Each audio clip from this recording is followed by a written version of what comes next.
Hello students, welcome to Fast and Furious Classes bar. This is Karan Kumar sir. जैसा कि आपको पता है कि हमारा जो इंस्टीट्यूट है, इस इंस्टीट्यूट में जनरल कंपटीशन की भी तैयारी कराई जाती है, आर्ट्स की भी तैयारी कराई जाती है और इवन बायोलॉजी तो मैं पढ़ाता ही पढ़ाता हूँ। ठीक है, तो 11th क्लास के लिए जो बैचेज है वो 20 तारीख से स्टार्ट होने वाले हैं और उसके लिए जो जो भी इंफॉर्मेशन कलेक्ट करना है या फिर एडमिशन लेना है, एडमिशन के बारे में जो भी जानकारी है वो सारा कुछ जो है आप अब मेरे जो ऑफिस है वहाँ पर कंसल्ट कीजिए और वहाँ से जो है इसके बारे में जानकारी प्राप्त कीजिए। बैचेज जो शुरू होने वाले हैं वो 11th के आर्ट्स के भी बैचेज शुरू होने वाले हैं, 11th के बायो के भी बैचेस शुरू होने वाले हैं और उसके अलावा उन बच्चों के लिए भी बैचेस शुरू होने वाले हैं जो इस बार 12th का एग्जामिनेशन क्रॉस किए हैं और वो जनरल कंपटीशन की तैयारी करने वाले हैं। ठीक है ना बाबू? चलिए ठीक है, हम लोग क्या करते हैं, हम जहाँ पे हम पढ़ रहे थे हम वहाँ पे चलते हैं। पिछले टाइम क्या हुआ था कि कुछ टेक्निकल प्रॉब्लम के कारण क्या देखने को मिला कि बीच में क्या हो गया कि वीडियो को हमको स्टॉप करना पड़ा। ठीक है ना बाबू? साउंड क्वालिटी भी थोड़ी ठीक ठाक नहीं थी और उसके बाद टेक्निकल इशू हो जाते हैं बाबू। ठीक है, और जो टेक्नोलॉजी हम यूज़ कर रहे हैं और इस टेक्नोलॉजी से हम फैमिलियर नहीं हैं, हमको इतनी नॉलेज नहीं है कि इस टेक्नोलॉजी का इस्तेमाल किस तरह से किया जाए, तो अभी हम सीख रहे हैं। ठीक है, तो जब अच्छे तरीके से सीख जाएंगे तो फिर क्या होगा कि इसको चलाना भी थोड़ा सा ईजी हो जाएगा मेरे लिए। अब यहाँ पे बात क्या उठती है बाबू कि ये जो चैप्टर है जो कि हम रिप्रोडक्टिव हेल्थ के नाम से पढ़ रहे हैं। ठीक है, ये चैप्टर बेसिकली थ्योरेटिकल चैप्टर है, इसलिए हम इस टेक्नोलॉजी की सहायता से हम आप लोगों के बीच में आ रहे हैं। ठीक है, लेकिन आगे जब हम बढ़ेंगे नेक्स्ट चैप्टर में हम जाएंगे तो उसके बाद डायग्रामेटिकली चैप्टर आने वाले हैं, तो जो डायग्राम वाले चैप्टर होंगे वहाँ पर जरूरत हो जाती है कि नहीं बच्चे के सामने डायग्राम को बनाकर, ठीक है ना, उसको दिखाना है कि डायग्राम किस तरह से ड्रॉ करनी है, डायग्राम में को नॉमिनेट किस तरह से करनी है। तो वहाँ पे ज़रूरत हो जाती है कि आपको जो है डायग्राम को बनाने के लिए, डायग्राम के कंपोनेंट्स को समझाने के लिए वहाँ पर बोर्ड का इस्तेमाल किया जाए। ठीक है ना, तो आगे के चैप्टर्स जब थ्योरेटिकल चैप्टर्स होंगे तो चलिए हम इस टेक्नोलॉजी की सहायता से आप लोगों के बीच में आ जाएंगे, लेकिन जब डायग्राम वाले चैप्टर होंगे, ठीक है ना, बेसिकली आप बोर्ड्स की तैयारी कर रहे हो तो बोर्ड्स में क्या हो जाता है ना बाबू कि कुछ क्वेश्चंस ऐसे होते हैं जहाँ पर आपको डायग्राम बना के शो करना पड़ता है। ठीक है ना, बेसिकली आप लोग की जो पढ़ाई चल रही है वो बोर्ड लेवल की पढ़ाई चल रही है। ठीक है ना, थोड़ी बहुत जो है कंपटीशन लेवल के जो है क्वेश्चन भी यहाँ से डील हो जाने हैं।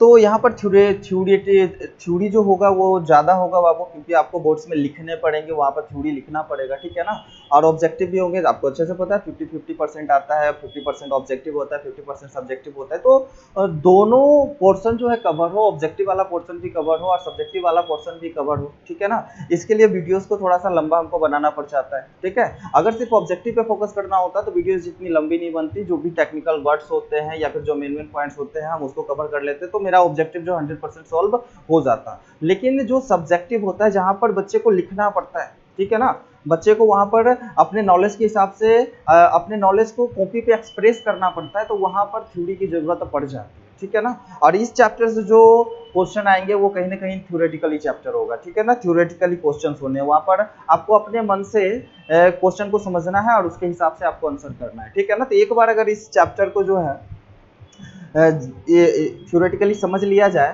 तो इस चैप्टर में बाकी कुछ रखा नहीं है। ठीक है ना, लेकिन फ्यूचर के हिसाब से ये जो चैप्टर है वो काफ़ी इंपॉर्टेंट है और मैं देख रहा हूँ कि आप लोग जो है काफ़ी सीरियस तरीके से इस चैप्टर को आप ले भी रहे हो और पढ़ भी रहे हो। ठीक है ना बाबू, तो चलिए हम लोग जो अब चैप्टर पे बात करते हैं। चैप्टर जो हम पढ़ रहे थे रिप्रोडक्टिव हेल्थ जनन स्वास्थ्य पढ़ रहे थे। अभी तक इस चैप्टर के अंदर हम लोगों ने क्या कवर किया? अभी तक इस चैप्टर के अंदर जो है एनसीईआरटी का इंट्रोडक्शन पार्ट को कवर किया है। ठीक है ना, एनसीईआरटी के अंदर जो दिया गया था कि जो जनन स्वास्थ्य को बेटर बनाने के लिए, बेहतर बनाने के लिए क्या कौन सी समस्याओं पे फोकस किया गया और उस समस्याओं को दूर करने के लिए कौन सी कार्य नीति का इस्तेमाल किया गया, ये सारी चर्चा जो हम कर चुके हैं। अभी हम लोग को पता है कि फैमिली प्लानिंग क्या होता है, अभी हम लोग को पता है कि फैमिली वेलफेयर क्या होता है, अभी हम लोग को पता है कि आरसीएच क्या होता है, अभी हम लोग को पता है कि अभी जो आरसीएच काम कर रहा है वो किन उद्देश्यों की पूर्ति के लिए काम कर रहा है। ठीक है ना, आरसीएच को अपने उद्देश्य को पूर्ति करने के दौरान जो है कौन कौन सी बाधाएं आई या फिर कौन कौन सी समस्याओं का उनको सामना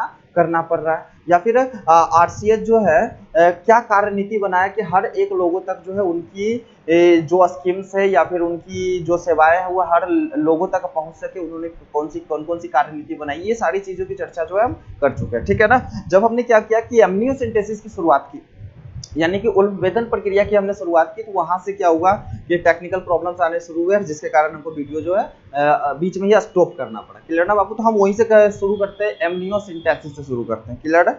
तो हम लास्ट टाइम समझने की कोशिश कर रहे हैं कि ये जो एमनियोसिंटैक्सिस है ये होता क्या है। ठीक है ना?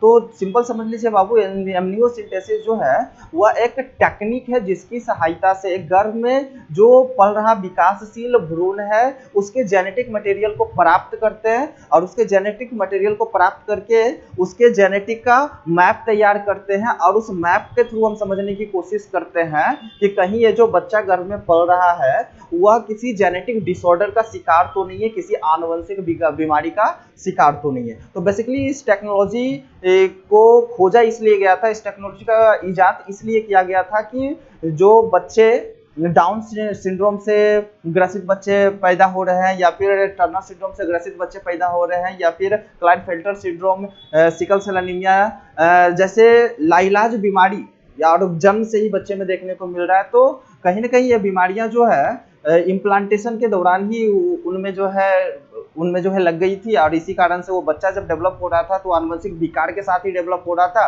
और आनुवंशिक रूप से विकृत बच्चे को हमने क्या कर दिया, जन्म दे दिया। तो ये जो एमनियोसिंथेसिस कहीं ना कहीं एक तरीका हो जाता है कि फैमिली में हमारा आनुवंशिक रूप से विकृत बच्चा जन्म ना ले। ठीक है ना? कोई ऐसा बच्चा जन्म ना ले जो कि आनुवंशिक बीमारी से ग्रसित है, क्योंकि आनुवंशिक बीमारी से ग्रसित व्यक्ति को जो है या फिर बच्चे को जो है पालना थोड़ा सा क्या हो जाता है, कठिन हो जाता है। ठीक है ना बाबू? तो आनुवंशिक रूप से विकृत बच्चे का जन्म नहीं हो तो उस प्रोबेबिलिटी को कम करने के लिए आप सबसे पहले क्या कर लीजिए, एमनियोसिंथेसिस करवा लीजिए। गर्भ में पल रहा जो बच्चा है पता कर लीजिए कि वो जो बच्चा है वो कोई आनुवंशिक बीमारी से ग्रसित तो नहीं है। अगर है ग्रसित तो इलाज करने की कोशिश कीजिए, और अगर वो लाइलाज बीमारी है तो आप उस बच्चे को जन्म लेने ही नहीं दीजिए, क्योंकि अगर वो बच्चा जन्म लेता है तो वैसे भी उसकी लाइफ जो है जनरल तरीके से नहीं चल सकती। जिस तरह से एक नॉर्मल व्यक्ति जो है इस धरती पे लाइफ को जीता है उस तरीके से वो बच्चा जी नहीं पाएगा। ठीक है ना बाबू? तो चलिए हम यहाँ पर एमनियोसिंथेसिस पर फोकस करते हैं। यहाँ पर एमनियोसिंथेसिस जो वर्ड है बाबू वो इंग्लिश वर्ड है, ध्यान रखिएगा। एमनियोसिंथेसिस जो वर्ड है वो इंग्लिश वर्ड है, और पीछे के पिक्चर को जरा सा आप लोग ध्यान से देखिए, तो यहाँ पर लिखा हुआ है एमनियोसिंथेसिस, जिसका हिंदी जो हो जाता है बाबू उल्ब वेदन। ठीक है ना? तो हम यहाँ पर लिख लेते हैं, इसका हिंदी क्या हो जाता है, उल्ब वेदन, वेदन, उल्ब वेदन हो जाता है। ध्यान रखिएगा, उल्ब वेदन। ठीक है ना? अब ये क्या है ना बाबू, हमारे हाथ में जो पेन है, अब इस पेन को हमको जो है ढंग से यूज करना नहीं आता, इसलिए थोड़ी सी राइटिंग जो है ना हमारी गंदी दिखेगी। ठीक है ना बाबू? लेकिन जब मैं बोर्ड्स पे पढ़ाऊंगा तो वहां पर डायग्राम भी आपको क्लियर दिखेगा, और उसके बाद फिर लिखावट भी साफ सुथरी दिखेगी। ठीक है? तो यहाँ पर क्या हुआ, उल्ब वेदन यानी एमनियोसिंथेसिस, जो कि एनसीईआरटी के अंदर जो है आपको थोड़े से पैराग्राफ या थोड़े से कुछ लाइन में जो है इसको कंप्लीट कर दिया गया, और ये इंपॉर्टेंट भी है बाबू, क्योंकि एग्जामिनेशन में यहाँ से क्वेश्चन पूछे जा चुके हैं। ठीक है ना? तो ये जो टॉपिक है वो इंपॉर्टेंट टॉपिक है। अब देखिए एमनियोसिंथेसिस होता क्या है, तो हमने पढ़ा ना बाबू, एमनियोसिंथेसिस जो होता है वह एक टेक्नोलॉजी है जिसमें क्या है कि एमनियोन लिक्विड का प्रयोग किया जाता है। देखिए यहाँ पर आगे में जो वर्ड यूज हो रहा है वो क्या वर्ड यूज हो रहा है, एमनियो, एमनियो। ठीक है ना? लेकिन अगर पूरी तरह से बात करें तो एमनियोन। ठीक है? अब ये एमनियोन क्या इंडिकेट कर रहा है, एमनियोन इंडिकेट कर रहा है बाबू, तो आप जरा सा ध्यान दीजिए। जब हम एम्ब्रियोलॉजी पढ़ रहे थे, एम्ब्रायोनल डेवलपमेंट को पढ़ रहे थे कि एक यूट्रस के अंदर बच्चा जो है किस तरह से डेवलप करता है, तो वहां पर हम जो है एमनियोन वर्ड का प्रयोग किए थे, एमनियोटिक फ्लूइड वर्ड का प्रयोग किए थे, एमनियोटिक कैविटी वर्ड का प्रयोग किए थे। और एमनियोटिक कैविटी वैसा कैविटी होता है, गुहा होता है, जिसके अंदर गर्भ में पल रहा जो बच्चा है ना वो एक थैली के अंदर होता है। ठीक है ना? तो हम डायग्राम को समझते हैं थोड़ा सा। इस डायग्राम को जरा सा ध्यान से देखिए, और यहाँ पर आप देख पा रहे होंगे कि ये जो यूटरस में पल रहा बच्चा है वो एक थैली के अंदर है, हाँ या ना? वो एक थैली के अंदर है। एक थैली की जो दीवार है ना बाबू, बेसिकली इस थैली की जो दीवार है, इस थैली की जो दीवार है, इस थैली की दीवार को ही हम लोग कहते हैं एमनियोन। ठीक है ना? ये बेसिकली क्या है, एमनियोन है। इस थैली की जो दीवार है ना ये क्या है बाबू, एमनियोन है। ठीक है ना बाबू? और एमनियोन को हिंदी में उल्ब कहते हैं। ये उल्ब झिल्ली है, या फिर कह सकते हैं एमनियोन मेम्ब्रेन है। और एमनियोन मेम्ब्रेन के अंदर जो खाली जगह, अगर हम बच्चे को बाहर निकाल दे और लिक्विड को बाहर निकाल दे, जो खाली जगह हमको मिलेगा ना, उस खाली जगह को हम लोग बोलेंगे एमनियोटिक कैविटी। क्या कहेंगे बाबू, एमनियोटिक कैविटी कहेंगे, एमनियोटिक कैविटी कहेंगे। ठीक है? एमनियोटिक कैविटी कहेंगे, या फिर हम इसको कह सकते हैं उल्ब गुहा, उल्ब गुहा हम इसको कहेंगे, एमनियोटिक कैविटी या फिर क्या क्या कहेंगे बाबू, उल्ब गुहा कहेंगे, ठीक है ना। और इस उल्ब गुहा के अंदर क्या है, लिक्विड भरा पड़ा है। तो इस उल्ब गुहा के अंदर जो लिक्विड भरा पड़ा है ना बाबू, इस लिक्विड को बेसिकली हम लोग क्या नाम दे देंगे, तो हम क्या कर लेते हैं, थोड़ा सा कलर चेंज कर लेते हैं, फिर नाम को लिखते हैं। इसके अंदर जो लिक्विड भरा पड़ा है ना, इस लिक्विड को हम लोग कह लेते हैं, इस लिक्विड को हम लोग कह लेते हैं एमनियोटिक, एमनियोटिक लिक्विड कह लेते हैं, एमनियोटिक लिक्विड कह लेते हैं, या फिर हम इसको हिंदी में कह सकते हैं उल्ब द्रव, उल्ब द्रव या फिर उल्ब तरल, उल्ब द्रव, ठीक है ना बाबू। अब क्या करते क्या है उल्ब द्रव, ये बात आपको समझ में आ गई कि एमनियोन मेम्ब्रेन क्या होता है, एमनियोटिक कैविटी क्या होता है, एमनियोटिक लिक्विड क्या होता है, ये बात आपको अच्छे से समझ में आ गई, ठीक है ना। एमनियोन लिक्विड में ही डूबा पड़ा होता है बच्चा, है ना, एमनियोन लिक्विड में ही क्या देखने को मिल रहा है, बच्चा डूबा पड़ा हुआ है। नीचे आप क्या कीजिए, कमेंट में आप जरा सा हमको लिख के बताइए कि ये जो नलिका आपको देखने को मिल रहा है कि जो कि बच्चे के नाभि से जुड़ा हुआ है, और नाभि से निकलकर ये जो अब रस्सी जैसी संरचना सीधे जाकर कहाँ से कनेक्टेड है, तो प्लासेंटा से कनेक्टेड है। तो जरा सा ध्यान दीजिए, जैसा बताइए हमको कि ये जो रस्सी जैसी जो है रोप लाइक जो स्ट्रक्चर आपको देखने को मिल रहा है, जो बच्चे के नाभि से निकलकर प्लासेंटा से कनेक्टेड है, इस रोप को क्या कहते हैं, ठीक है ना बाबू, इस रोप को क्या कहते हैं, जरा सा हमको नीचे कमेंट करके बताइए, ठीक है ना बाबू। तो हम इसको बता देते हैं कि इसको कहते हैं अम्बिलिकल, अम्बिलिकल कोर्ड कहते हैं, अम्बिलिकल कोर्ड कहते हैं, या फिर हम इसको कह सकते हैं, इसको नाभि रज्जु कहते हैं या अम्बिलिकल कोर्ड कहते हैं। तो ठीक है ना। तो यहाँ पर क्या हो गया कि हम एमनियोसिंथेसिस की बात कर रहे हैं, और एमनियोसिंथेसिस में करते क्या है बाबू, सबसे पहले तो अल्ट्रासाउंड करते हैं। ऊपर जरा सा ध्यान दीजिए कि ऊपर में आपको क्या दिख रहा है, ऊपर में आपको क्या दिख रहा है, यहाँ पर एक डिवाइस दिख रही है, ऊपर में आपको एक डिवाइस दिख रहा है, जिसकी सहायता से ये पता किया जा रहा है कि ये जो बच्चा है माँ के यूट्रस में, ये किस स्थिति में, ठीक है ना, अल्ट्रासाउंड से ये पता चल जाता है। उसके बाद क्या है कि उसी दौरान जब अल्ट्रासाउंड से स्थिति को पता किया जा रहा है, तो उसी दौरान क्या है कि एक नीडल का प्रयोग किया जा रहा है, एक फाइन नीडल का प्रयोग किया जा रहा है। उस नीडल की सहायता से, उस नीडल की सहायता से क्या किया जा रहा है कि एमनियोन मेम्ब्रेन के अंदर जो एमनियोन कैविटी है और उसमें भरा हुआ जो एमनियोटिक लिक्विड है, इस एमनियोटिक लिक्विड को क्या है, इस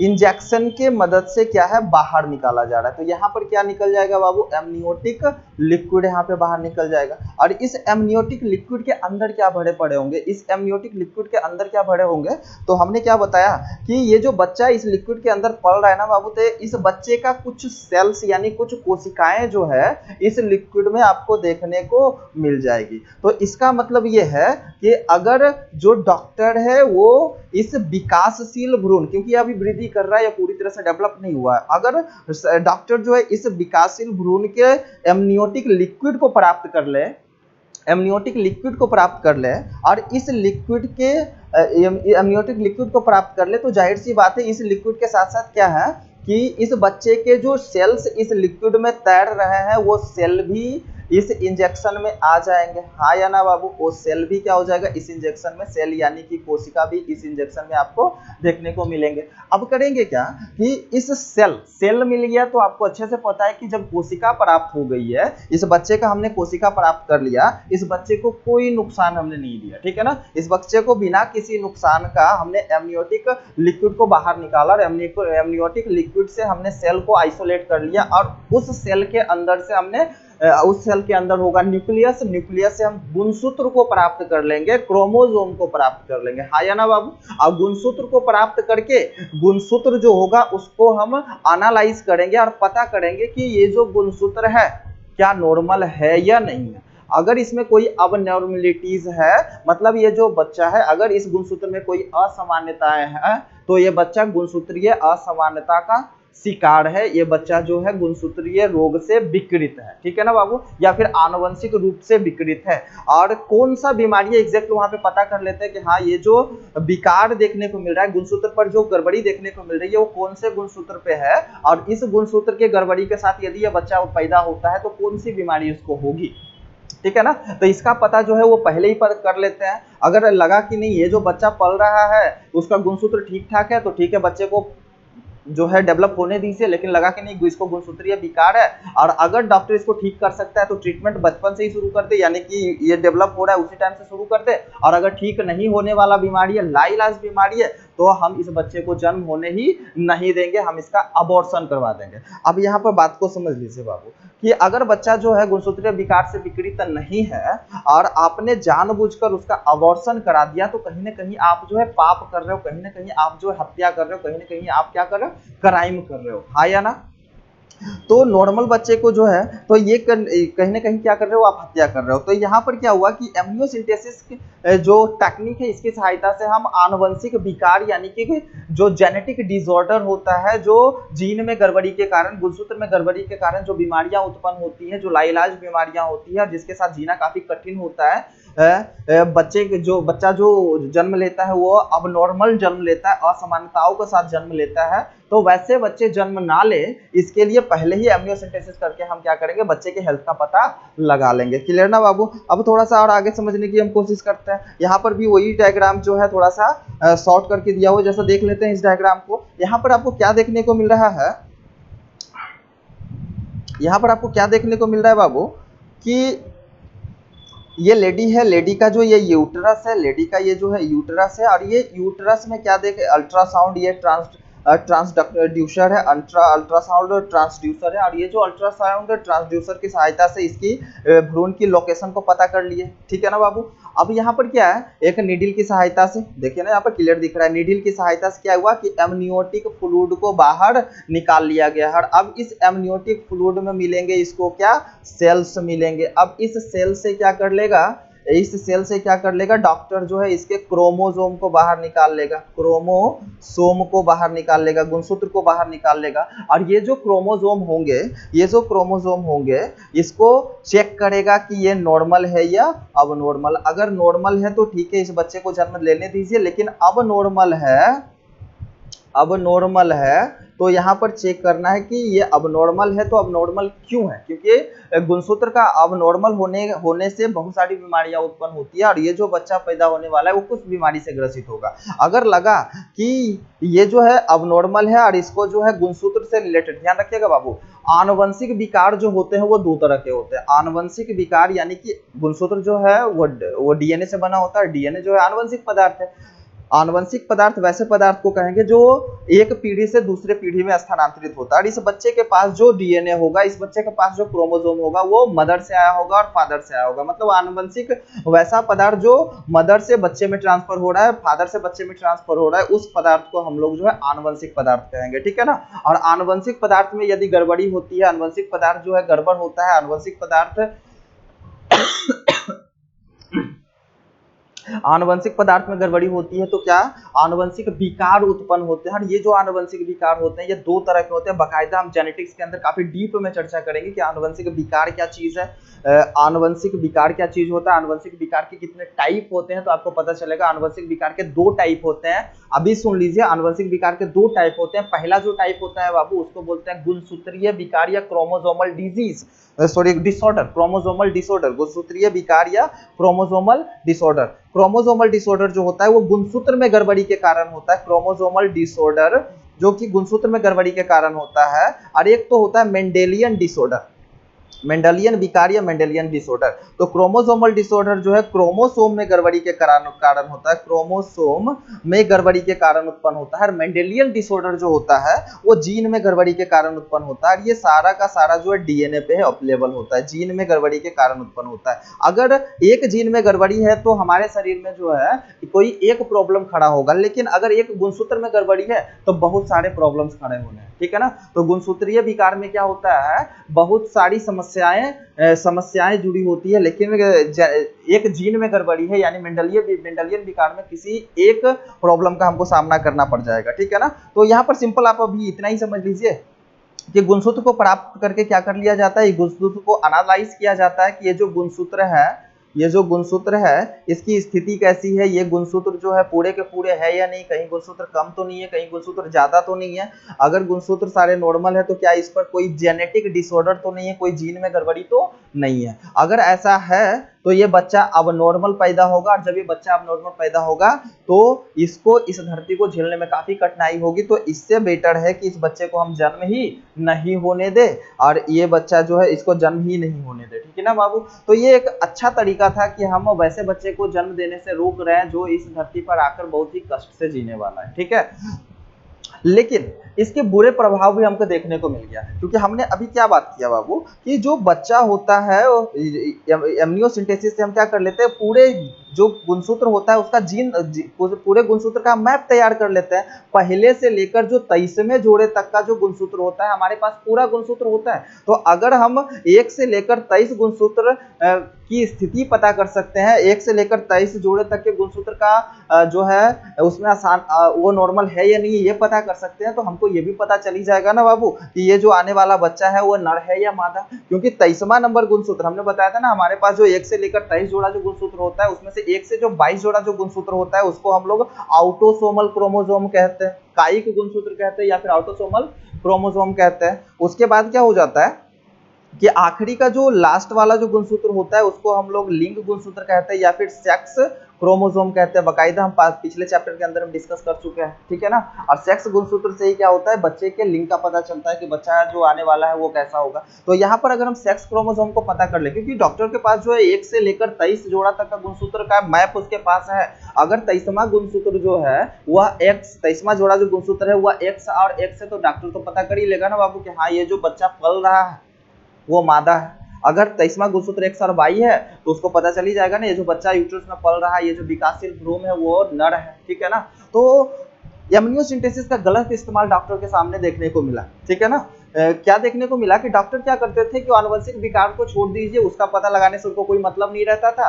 उन्होंने क्या किया कि समाज में जो कुरीतियां थी, समाज में जो गलतफहमियां दौड़ रही थी, घूम रही थी, उसका फायदा उठाना शुरू कर दिया। उनको लोगों को समझाना चाहिए तो वो उनका फायदा उठाना शुरू कर दिया। जैसे में हम बात कर लेते हैं कि जो कुछ समय ऐसा बीता कि हमारा जो समाज है वो लड़कियों को ज्यादा तवज्जो नहीं देते थे, लड़का को जो है अधिक तवज्जो देते थे। लड़कियों को कोई पसंद नहीं करता था, कोई नहीं चाहता था कि हमारे घर में बेटी पैदा हो, ठीक है ना। तो इस चीज को इस मेंटेलिटी को दूर करने के बजाय डॉक्टर ने क्या कर लिया, इसका फायदा उठाना शुरू कर लिया। डॉक्टर खुद से प्रमोट करना शुरू कर दिया कि हाँ आपके घर में जो है लड़का पैदा होने वाला है या लड़की पैदा होने वाला है, इसका चेकअप आप पहले करवा लीजिए, हम चेकअप करते हैं। अगर हम बता देंगे कि आपके यूट्रस में गर्भ में पल रहा जो बच्चा है वह नर है या मादा। अगर मादा है तो आप अबॉर्शन करवा लीजिए, हम बहुत सस्ते दाम में कर देंगे। तो ये सारी स्थिति जो है देखने को मिल रहा था। डॉक्टर्स भी जो है, हालांकि डॉक्टर को ऐसा करना नहीं चाहिए, डॉक्टर जो है पढ़े लिखे होते हैं, समझदार होते हैं, और इस तरह की गलत फहमियों में फंसे लोगों को उनको समझाना चाहिए। लेकिन डॉक्टर्स जो है अपने लाभ के सोर्स से,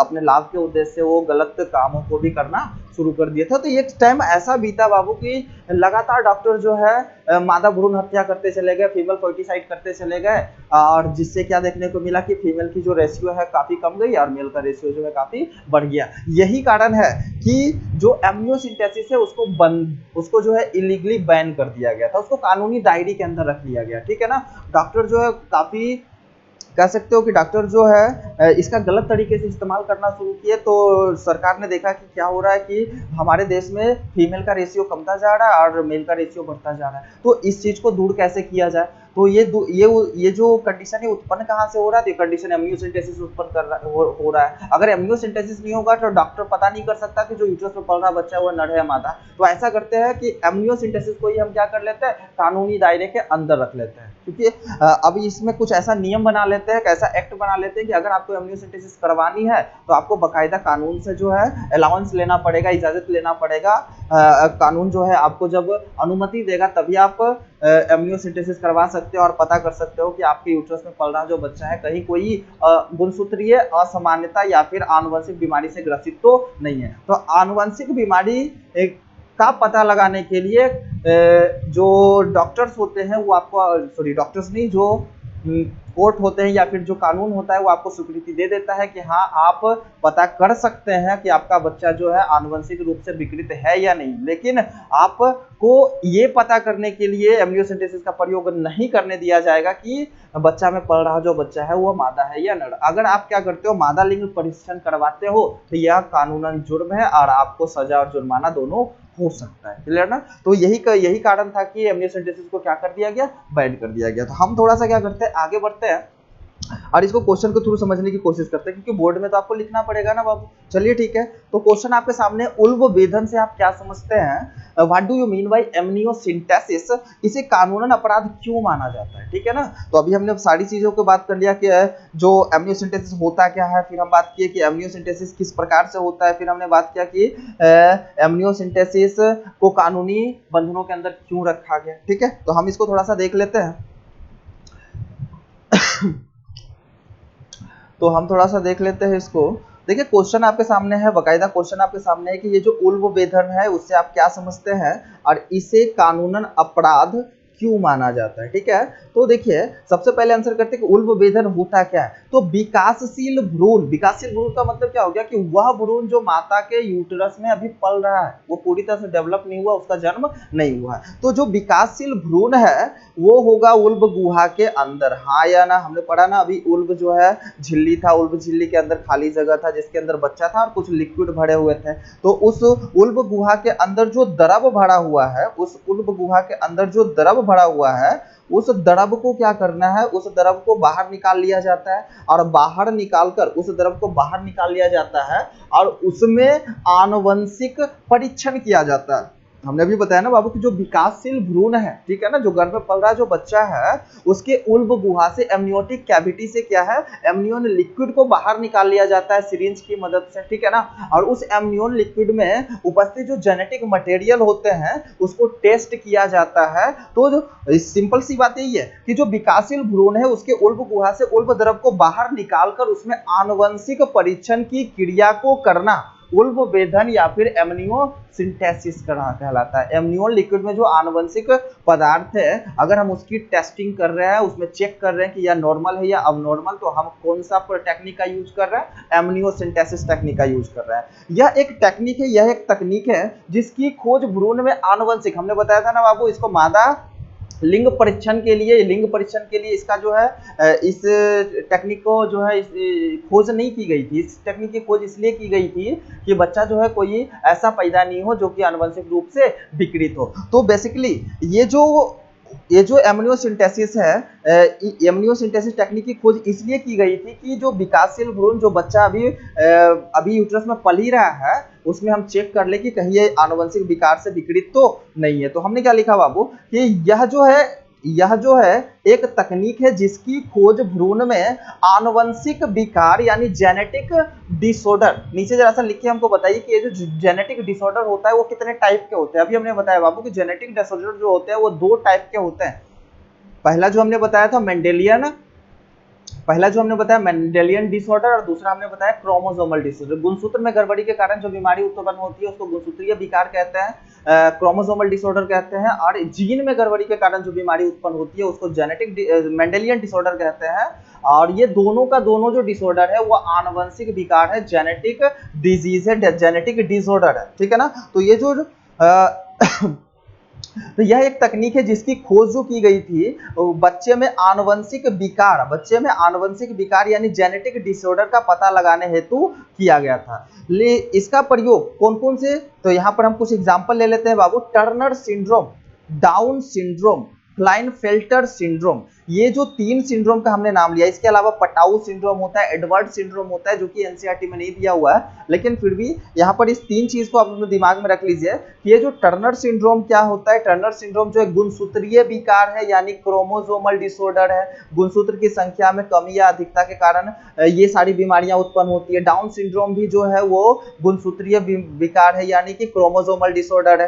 क्लाइनफेल्टर सिंड्रोम गुणसूत्रीय विकार, सीडी का मतलब क्रोमोसोमल डिसऑर्डर बाबू, गुणसूत्रीय विकार है या फिर क्रोमोसोमल डिसऑर्डर है। तो अगर आपसे एग्जाम में क्वेश्चन पूछ दे कि बताइए कि कोई 3 या फिर कोई 2 या फिर कोई 1 गुणसूत्रीय विकार का नाम बताइए, तो यहां से आप एग्जांपल को रिसीव कर लीजिएगा कि टर्नर सिंड्रोम गुणसूत्रीय विकार है, डाउन सिंड्रोम गुणसूत्रीय विकार है, क्लाइनफेल्टर सिंड्रोम क्या है, गुणसूत्रीय विकार है। ठीक है, इसके अलावा हमने 2 और एग्जांपल इधर लिख रखा है। हालांकि हम जब जेनेटिक्स को पढ़ेंगे तो इस चीज को हम और भी अच्छे से पढ़ेंगे। ठीक है, तो यहां पर जैसा देखिए कि आगे हमने क्या लिखा, haemophilia, sickle cell anaemia, haemophilia और सिकल सेल अनीमिया, ठीक है ना। इसी के हीमोफीलिया जो है ये जो है मेंडेलियन डिसऑर्डर है बाबू, ये जीन में गड़बड़ी के कारण होता है, Mendelian disorder M D. Sickle cell anaemia भी क्या है कि मेंडेलियन डिसऑर्डर, ये जीन में गड़बड़ी के कारण उत्पन्न होता है, ठीक है। तो यहाँ पर क्या है कि एमनियोसिंथेसिस की मदद से आनुवंशिक विकार, कौन कौन से आनुवंशिक विकार, जैसे हो गया टर्नर सिंड्रोम हो गया, डाउन सिंड्रोम हो गया, क्लाइनफेल्टर सिंड्रोम हो गया। अभी हम थोड़ा देर बाद जो है हम इसकी बात करेंगे, हालांकि जेनेटिक्स के अंदर जो है हम पूरे रीजन्स के साथ कि किसमें गुणसूत्र में गड़बड़ी होगा तो क्या होगा, एक्स जो लिंग गुणसूत्र है उसमें गड़बड़ी होगा तो कौन सा बीमारी होगा, तो ये सारी चीजें हम बात करेंगे, लेकिन थोड़ी सी अभी हम ओवरव्यू ले लेंगे। तो इसका प्रयोग जो है यानी कि एमनियोसिंथेसिस टेक्निक का प्रयोग जो है Turner syndrome, Down syndrome, Klinefelter syndrome, haemophilia, sickle cell anaemia इत्यादि जैसे आनुवंशिक विकार की जांच में किया जाता है। क्लियर है। एवं समय रहते अगर इलाज संभव है तो हम इलाज करेंगे, अगर इलाज नहीं है तो आनुवंशिक रूप से विकृत जो बच्चा आपके यूटरस में पल रहा है उसका गर्भपात या अबॉर्शन करा दिया जाता है, ताकि आनुवंशिक रूप से विकृत बच्चे का जन्म नहीं हो, ठीक है ना। तो यहाँ पर क्या हमने लिखा कि इसका प्रयोग जो है Turner syndrome, Down syndrome, Klinefelter syndrome, haemophilia, sickle cell anaemia इत्यादि जैसे आनुवंशिक विकार की जांच में किया जाता है। एवं समय रहते अगर बीमारी को हम ठीक कर सके तो ठीक है, नहीं कर सके तो आनुवंशिक रूप से जो विकृत बच्चा होगा, जो विकृत शिशु होगा, उसको हम क्या करते हैं, गर्भपात यानी अबॉर्शन करा देते हैं, ताकि आनुवंशिक रूप से विकृत बच्चे का जो है जन्म ना हो, ठीक है। लेकिन क्या देखने को मिला, इस तकनीक का गलत उपयोग भी डॉक्टरों के द्वारा किया जाने लगा। अभी हम थोड़ा देर पहले बात किए कि डॉक्टर ने क्या किया कि आनुवंशिक विकार कुछ भी होता है नहीं है, ये सब चीजों को छोड़कर वो क्या करने लगे, लिंग का परीक्षण करना शुरू कर दिया इस टेक्निक का इस्तेमाल करके, क्योंकि इस टेक्निक के इस्तेमाल से लिंग का परीक्षण आसानी से किया जा सकता है। क्लियर ना। तो लिंग का परीक्षण करना शुरू कर दिया, और जिसके कारण जो है मादा भ्रूण हत्या जैसी कंडीशन खड़ा हो गई, और मादा भ्रूण हत्या के कारण जो है जो लिंग अनुपात है, ठीक है ना, मादा और जो नर है उसका अनुपात में काफी आपको जो डिफरेंस देखने को मिल गया। तो सरकार थोड़ा सा घबरा गई और उसने एमनियोसिंथेसिस को क्या कर दिया, बैन कर दिया। तो यहाँ पर बैन नहीं कर दिया, इसको कानूनी दायरे के अंदर रख दिया। कुछ मामले हैं जिसमें आप गवर्नमेंट से जो है अलाउंस प्राप्त करके, गवर्नमेंट से जो है आप गवर्नमेंट को रिपोर्ट करके वहां से आप जो है स्वीकृति लेकर आप जो है एमनियोसिंथेसिस करवा सकते हो, लेकिन लिंग परीक्षण के लिए कभी भी अलाउंस नहीं मिलेगा। और अगर कोई डॉक्टर ऐसा करता है किसी लोभ में, पैसे के लोभ में या किसी अदर लोभ में, तो उसको जो है सजा हो सकती है, ठीक है ना। और अगर आपके आसपास में ऐसी इंफॉर्मेशन मिले कि हाँ ये जो डॉक्टर है ये ऐसा काम कर रहा है, तो प्लीज आप अपने नजदीक के जो है जहाँ पे भी इन्फॉर्म करना होगा, ठीक है ना, प्रशासन को बताइए, या फिर जहाँ पे इन्फॉर्म करना है वहाँ पे इन्फॉर्म दीजिए, ताकि ऐसी इस तरह की जो गलत चीजें हमारे समाज में हो रही है ये ना, ठीक है ना।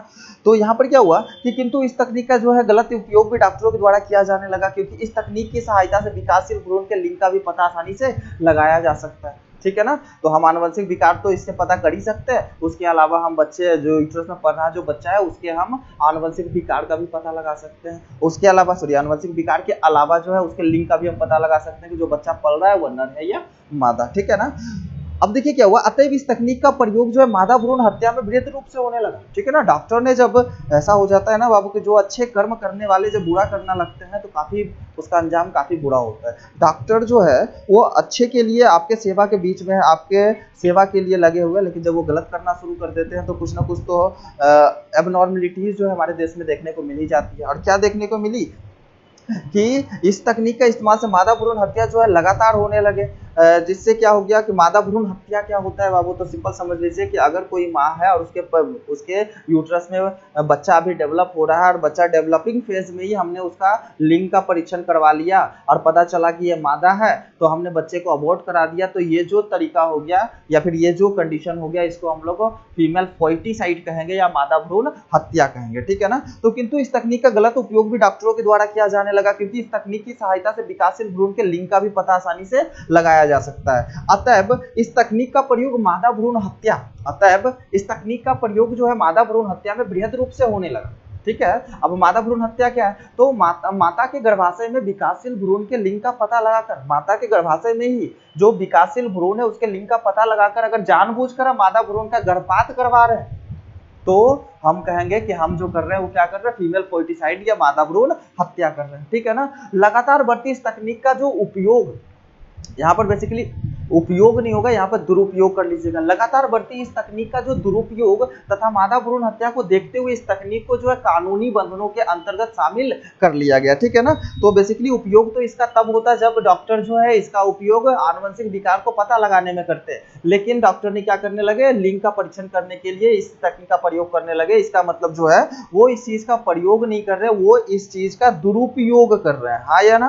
तो यहाँ पर हम लिख लेंगे कि लगातार बढ़ती इस तकनीक का दुरुपयोग, यहाँ पर जो है थोड़ा सा सुधार लीजिएगा, इसको दुरुपयोग कर लीजिएगा, ठीक है ना। तो लगातार बढ़ती इस तकनीक का दुरुपयोग एवं मादा भ्रूण हत्या को देखते हुए इस तकनीक को कानूनी बंधनों के अंतर्गत शामिल कर लिया गया, ठीक है ना। एमनियोसेंटेसिस जब भी होगा तो कानून के देख रेख में होगा, आपको आप पर नजर रखी जाएगी कि आप जो है सही कर रहे हो गलत कर रहे हो। आप रियल में एमनियोसेंटेसिस का प्रयोग जो है आनुवंशिक विकार की जांच में कर रहे हो या फिर लिंग परीक्षण में कर रहे हो। अगर आप लिंग परीक्षण में कर रहे हो और कानून को पता चलता है तो आपको जो है जेल या फिर जुर्माना दोनों हो सकता है, क्लियर ना। तो लगातार बढ़ती इस तकनीक का उपयोग तथा मादा भ्रूण हत्या को देखते हुए इस तकनीक को कानूनी बंधनों के अंतर्गत शामिल कर लिया गया एवं बिना कानूनी स्वीकृति हमने बोला ना कि आपको क्या करना होगा, ऑर्डर लेना होगा, आपको कानून से ऑर्डर लेना होगा और उस ऑर्डर जब ऑर्डर आपको मिल जाए तभी जाकर आप एमनियोसेंटेसिस टेक्निक का डॉक्टर भी प्रयोग कर सकता है और जो करवाने वाला है वो भी टेस्ट करवा सकता है, ठीक है ना। तो एवं बिना कानूनी स्वीकृति के उलभेदन तकनीक का उपयोग जो है गैर कानूनी यानी इलीगल माना गया, कानूनन अपराध की कैटेगरी में जो है इस टेक्निक को रखा गया, ठीक है ना बाबू।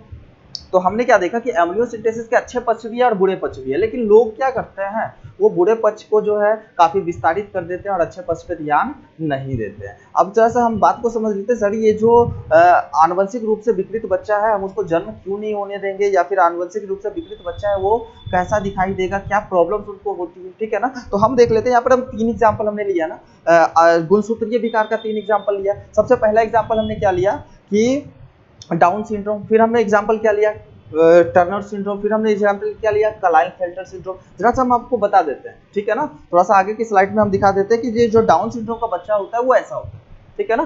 डाउन सिंड्रोम जो बीमारी होती है हमारे जो 21वां गुणसूत्र है, क्योंकि हमको अच्छे से पता है कि गुणसूत्र संख्या 1 हो जाए, ठीक है ना, गुणसूत्र संख्या 1 हो जाए, गुणसूत्र संख्या 2 हो जाए, और ऐसे करके टोटल जो जोड़े में होते हैं वो कितने गुणसूत्र होते हैं, तो टोटल हमारे पास जो गुणसूत्र हो जाते हैं वो 23 गुणसूत्र हो जाते हैं। ये हो गया पहला जोड़ा, ये हो गया दूसरा जोड़ा, तीसरा जोड़ा, चौथा जोड़ा, और ऐसे करके जो है टोटल कितने जोड़े होते हैं बाबू, तो टोटल 23 जोड़े होते हैं, ठीक है ना। बीच में टोटल जो है 23 जोड़े होते हैं। अब यहाँ पर क्या है कि कहीं बीच में 21वां जोड़ा भी आएगा, कहीं बीच में 21वां जोड़ा भी देखने को मिल जाएगा, ठीक है ना।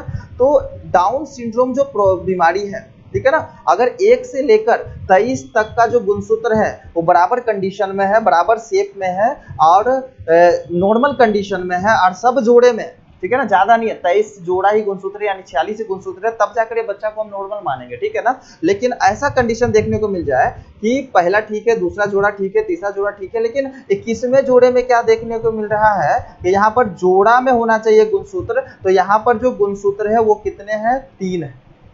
यानी कि क्या देखने को मिल रहा है कि जो 21वां गुणसूत्र है वो कितना है, 3 है। ट्राइसोम कंडीशन में होना जोड़े में चाहिए तो नॉर्मल होगा, लेकिन यहाँ पर कितने मिल रहे हैं, 3 मिल रहे हैं। अब बताओ ये जो बच्चा है, ठीक है ना, सारा जो गुणसूत्र है वो जोड़े में है, लेकिन 23वां गुणसूत्र की संख्या जो है 3 है, तो कहीं ना कहीं इस बच्चे में गुणसूत्रों की टोटल संख्या कितनी हो जाएगी, अगर सब नॉर्मल होता तो 46, लेकिन यहाँ पर एक गुणसूत्र अधिक है, 21वां गुणसूत्र जोड़े में होना चाहिए, लेकिन कितने हैं, 3 है। ट्राइसोम 21 भी कहते हैं इस बीमारी को। Down syndrome is also known as trisomy 21, क्योंकि 21 गुणसूत्र की संख्या कितनी हो जाती है, 3 हो जाती है। क्वेश्चन आपके एग्जामिनेशन में पूछा जा चुका है बाबू, हालांकि अभी दिमाग में रख लीजिए कि 21वें गुणसूत्र का एक एक्स्ट्रा कॉपी यदि होता है, 21वें गुणसूत्र की संख्या अगर 3 आपको देखने को मिल जाती है तो बच्चा जो है ट्राइसोम 21 या फिर डाउन सिंड्रोम का शिकार माना जाता है और पैदा लेने वाला बच्चा जो है डाउन सिंड्रोम से विकृत होगा, ठीक है ना। तो यहाँ पर क्या हुआ कि गुणसूत्र की संख्या बढ़ गई,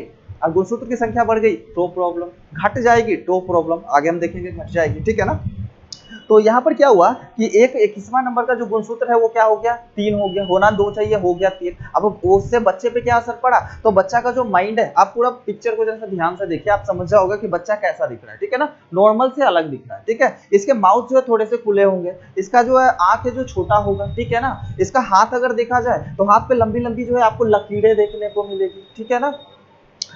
उसके बाद क्या, इसका हाथ पैर जो है साइज में छोटा हो सकता है। ये कंडीशन है कि इसको दिल की बीमारी बचपन से हो, ठीक है ना। इसका मेंटल जो है ग्रोथ अच्छे से नहीं हो। तो क्या लग रहा है आपको कि अगर आपको बचपन में, अगर आपको यूट्रस में ही पता चल जाता कि ये जो बच्चा जो पैदा ले रहा है या फिर बच्चा जो हमारे यूट्रस में पल रहा है, उसमें जो गुणसूत्रों की संख्या जो है नॉर्मल नहीं है, जनरली होना चाहिए था 46, लेकिन हम जो बच्चे को यूट्रस में पाल रहे हैं उसमें 47 है, ठीक है ना। यानी कि 21वें नंबर का गुणसूत्र जो है एक ज्यादा है, और ये ज्यादा के कारण हमारा बच्चा जो है एबनॉर्मल पैदा होगा। इसमें गुणसूत्रीय विकार के साथ ये बच्चा पैदा होगा, जिसको ट्रीट करना संभव नहीं है, ठीक है ना।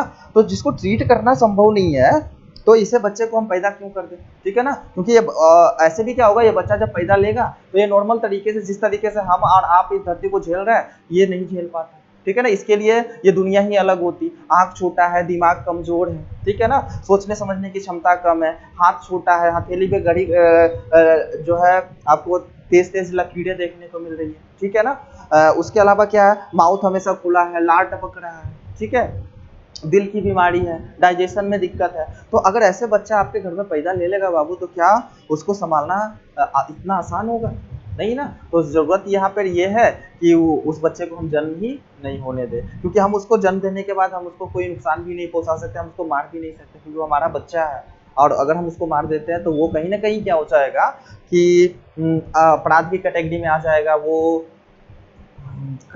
जो है हत्या की कैटेगरी में आ जाए, ठीक है। तो हम पहले ही कोशिश करेंगे कि अगर आनुवंशिक रूप से विकृत बच्चा है तो हम उसको जन्म ही होने ना दे। ये तो डाउन सिंड्रोम की बात हुई बाबू, डाउन सिंड्रोम जिसको हम लोग क्या कहते हैं, डाउन सिंड्रोम कहते हैं,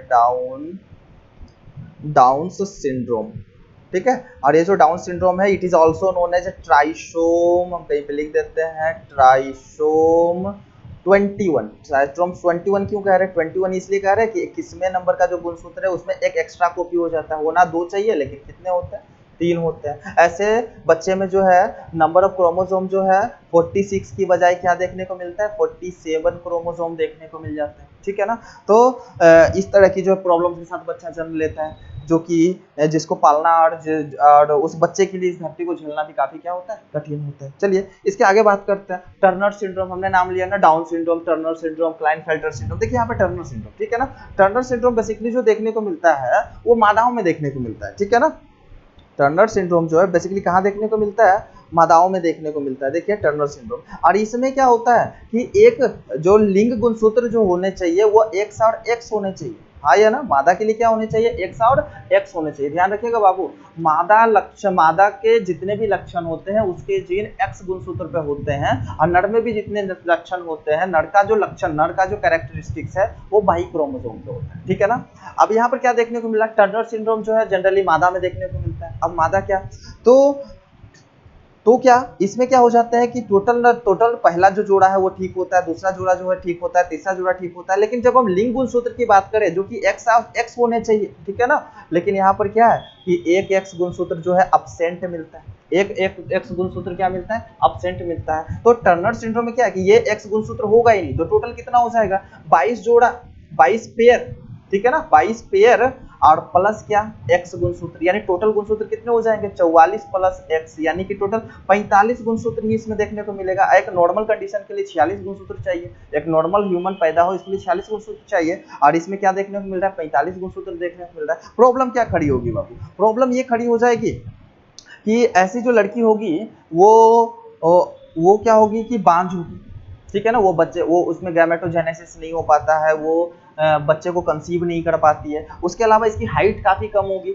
बचपन से ही क्या होगा, हार्ट डिजीज होगा, इसको बचपन से ही डाइजेशन में प्रॉब्लम होगा। इसमें क्या देखने को मिलेगा, गर्दन थोड़ी सी चौड़ी होगी, और क्या है कि इसमें मेंस्ट्रुअल साइकिल नहीं होगा। तो जब ये सारी चीजें जो है एक फीमेल के अंदर देखने को मिला और वैसे बच्चे को हम पैदा कर देते हैं, ठीक है ना, तो उसके लिए लाइफ को जो है जीना काफी कठिन हो जाएगा। ठीक है। तो हम अगर हमको ये पता चल जाए कि हमारा जो बच्चा है उसमें जो है एक्स गुणसूत्र जो जोड़े में होना चाहिए, एक्स और एक्स होना चाहिए, लेकिन इसमें क्या है, सिर्फ एक्स है, तो हम इससे बच्चे को जन्म ही नहीं होने देंगे। हम इसको गर्भ में ही अबॉर्शन करवा लेंगे कि नहीं, ये जो जेनेटिक डिसऑर्डर से ग्रसित बच्ची है, हम इसको जन्म नहीं होने देंगे। ठीक है। तो अब यहाँ पर जो है Klinefelter syndrome, Klinefelter syndrome generally जो है मेल में देखने को मिलता है। ठीक है ना, ये जो है फीमेल में देखने को मिल रहा था बाबू, और ये क्या है, ये जो है फीमेल में देखने को मिल रहा था, और ये किस में देखने को मिल रहा है, मेल में देखने को मिल रहा है। ठीक है ना। अब मेल में क्या देखने को मिल रहा है, कंडीशन देखिए, इसमें क्लाइनफेल्टर सिंड्रोम में क्या हो जाता है कि पहला जो गुणसूत्र होता है वो ठीक ही होता है, पहला जोड़ा ठीक होता है, दूसरा जोड़ा ठीक होता है, तीसरा जोड़ा भी ठीक होता है, सारा गुणसूत्र ठीक ठाक है, लेकिन लास्ट वाला जो गुणसूत्र है मेल में एक्स और बाई होने चाहिए, लिंग गुणसूत्र एक्स और बाई होने चाहिए, लेकिन इनके पास जो गुणसूत्र है वो क्या है, तो आप देखिए जरा सा, इनका जो लिंग गुणसूत्र है एक्स एक्स बाई, यानी 2 एक्स और 1 बाई। यहाँ पर कंडीशन क्या मिल रहा है, 2 एक्स और 1 बाई, यानी फिर से क्या हो गया कि एक एक्स गुणसूत्र जो है एक्स्ट्रा इसके पास आ गया, इनके शरीर में हर एक सेल में एक एक्स गुणसूत्र एक्स्ट्रा देखने को मिलेंगे, जिसके कारण प्रॉब्लम क्या खड़ी हो रही है, प्रॉब्लम इनके पास टोटल गुणसूत्र कितने हैं, 46 नहीं, इनके पास 47 गुणसूत्र हो जाएंगे, एक गुणसूत्र इनके पास बढ़ गया ना बाबू, क्लाइनफेल्टर सिंड्रोम में। ठीक है ना, क्योंकि एक्स गुणसूत्र प्रेजेंट है, इसीलिए ये जो बच्चा है वो मेल है। अब इसमें कंडीशन क्या देखने को मिल जाएगा, ये नर्द है, लेकिन इसमें बहुत सारे कैरेक्टर जो है मादा वाले देखने मिल जाएंगे, इनके ब्रेस्ट डेवलप हो जाएंगे। ठीक है ना, जिसको हम लोग जो है गायनेकोमेस्टिया कहते हैं, हालांकि हम आगे बात करेंगे, अभी जो है टेक्निकल वर्ड दिमाग में ना रखें तो बेटर है। तो क्या हो जाते हैं कि ये जो मेल है, और इसमें आपको क्या देखने को मिल रहा है, इनके ब्रेस्ट डेवलप हो जाते हैं, मेल में ब्रेस्ट डेवलप नहीं होते बाबू, मेल का जो ब्रेस्ट होता है वो डीएक्टिवेटेड होता है। ठीक है ना, मेमोरी ग्लैंड जो डीएक्टिवेटेड होते हैं, लेकिन इनके जो है एक्टिवेटेड होते हैं, क्योंकि यहाँ पर क्या देखने को मिल रहा है, 2 एक्स गुणसूत्र की वजह से इसमें नर के कैरेक्टर भी आ गए, मादा के कैरेक्टर भी आ गए। ठीक है। तो और ये जो होता है इसमें आपको टेस्टिस जो है डेवलप देखने को नहीं मिलता है। उसके बाद क्या देखने को मिल रहा है कि इसमें फीमेल टाइप जो है प्यूबिस हेयर पैटर्न देखने को मिल जाता है। उसके अलावा क्या देखने को मिल जाता है, इनके शरीर पर जो है बाल कम से कम देखने को मिलता है, चेस्ट पे बिल्कुल बाल नहीं है, लेकिन जो मेल होते हैं उस पर चेस्ट पे बाल देखने को मिल जाता है। ये जो है जरूरत से ज्यादा लंबे होते हैं। ठीक है ना, इसकी जो हाइट हो जाती है नॉर्मल हाइट से काफी लंबे हाइट होते हैं। ठीक है। अब ये जनन नहीं कर सकते, अपनी जनसंख्या को आगे नहीं बढ़ा सकते हैं। अब यहाँ पे क्या होगा, मस्तिष्क जो है उसका अलग तरीके से देखने को मिलेगा, और इनकी जो मेंटल जो डेवलपमेंट है वो भी काफी कम देखने को मिलेगा। तो ओवरऑल ये मिला लिया जाए कि ये उस कंडीशन में नहीं है कि इस धरती पे जी सके और इस धरती पे अपने जनरेशन को आगे बढ़ा सके, तो ऐसे बच्चे को जन्म देना ही बेवकूफी होगा, हाँ या ना। लेकिन अगर आपने बच्चे को जन्म दे दिया तो उसको पालना ही है, लेकिन आप जरूर जिंदगी भर कोसोगे कि हाँ अगर हमको पहले पता होता कि हमारा बच्चा जो पैदा होने वाला है ऐसा है, तो हम कभी भी इसको जन्म देने नहीं देते, क्योंकि इसका कष्ट हमको देखा नहीं जा रहा। ठीक है ना बाबू। तो यहाँ पर एक तरीका है कि एमनियोसेंटेसिस करवा के हम इस तरह के बच्चे को पैदा होने से रोक सकते हैं। क्लियर ना। चलिए ठीक है, अब हम आगे बढ़ते हैं। यहाँ पर हम नेक्स्ट टॉपिक की हम बात कर लेते हैं, पॉपुलेशन एक्सप्लोजन।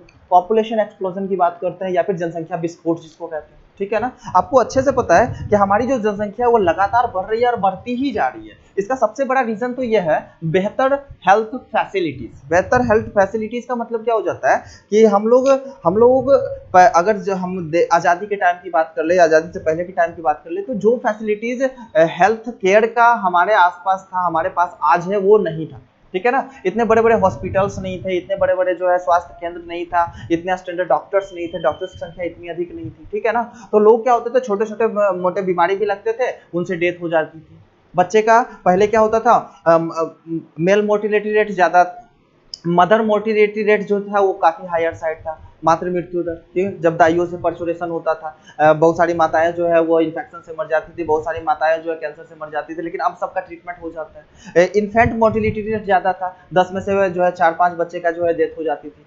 ठीक है ना, लेकिन अब जो है ऐसा नहीं होता। अब जो है काफी अच्छे तरीके से जो है हॉस्पिटल में आप पार्चुरेशन करवाते हो तो बिना किसी डर का और काफी सेफली तरीके से पार्चुरेशन होता है, और बच्चे की डेथ के चांसेस क्या होते हैं, काफी कम होते हैं। तो पहले की अपेक्षा में अगर देखा जाए तो हेल्थ फैसिलिटीज बढ़ी है। पहले क्या होता था, छोटा सा एक्सीडेंट हुआ और बेहतर ट्रीटमेंट नहीं मिलने के कारण उस ह्यूमन की डेथ हो जाती थी, लेकिन अब क्या है, बड़ा से बड़ा ट्रीटमेंट, इवन हमारा हार्ट बीट इफेक्ट पड़ गया तो हार्ट बीट ट्रांसप्लांट कर देते हैं, लेकिन कैसे भी आदमी को जीवित रखते हैं, हाँ या ना। तो जैसे जैसे ये जो हमारी मेडिकल फैसिलिटीज बढ़ती जा रही है, ठीक है ना। चिकित्सा में जो विकास होता जा रहा है, चिकित्सक की संख्या जो बढ़ती जा रही है और लोगों की जो हेल्थ अच्छी होती जा रही है, इसका सबसे बड़ा असर जो है हमारे देश के पॉपुलेशन पे पड़ रहा है। पहले तो जन्म भी लेते थे, मर भी रहे थे, लेकिन अब क्या हो रहा है कि जन्म अधिक ले रहे हैं, मृत्यु रेट काफी कम गई है।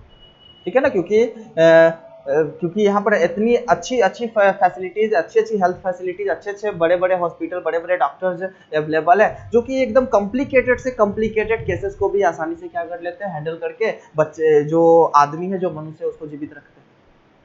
ठीक है।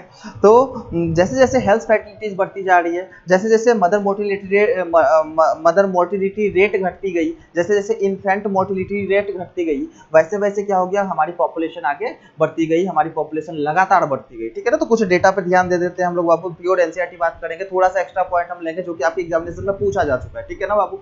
हम लोग जो टॉपिक पढ़ रहे हैं वो जनसंख्या विस्फोट यानी पॉपुलेशन एक्सप्लोजन को पढ़ रहे हैं। ठीक है ना। तो सबसे पहला चीज तो हमको अपने दिमाग में रखना है कि जब हम पॉपुलेशन एक्सप्लोजन की स्टडी कर रहे हैं, हम जनसंख्या पर क्या कर रहे हैं, जानकारी प्राप्त करने की कोशिश कर रहे हैं, तो जनसंख्या का विस्तृत अध्ययन जो कहलाता है वो डेमोग्राफी कहलाता है। तो ये अपने दिमाग में सेट कर लीजिए, आपके एग्जामिनेशन में पूछा जा चुका है। प्रीवियस क्वेश्चन जब सॉल्व कीजिएगा तो वहां पर क्वेश्चन मिल जाएंगे आपको बाबू कि जनसंख्या का विस्तृत अध्ययन क्या कहलाता है। तो जनसंख्या का विस्तृत अध्ययन जो है डेमोग्राफी कहलाता है। ठीक है। तो इस चीज को जरा सा आप अपने दिमाग में, 1 मिनट बाबू।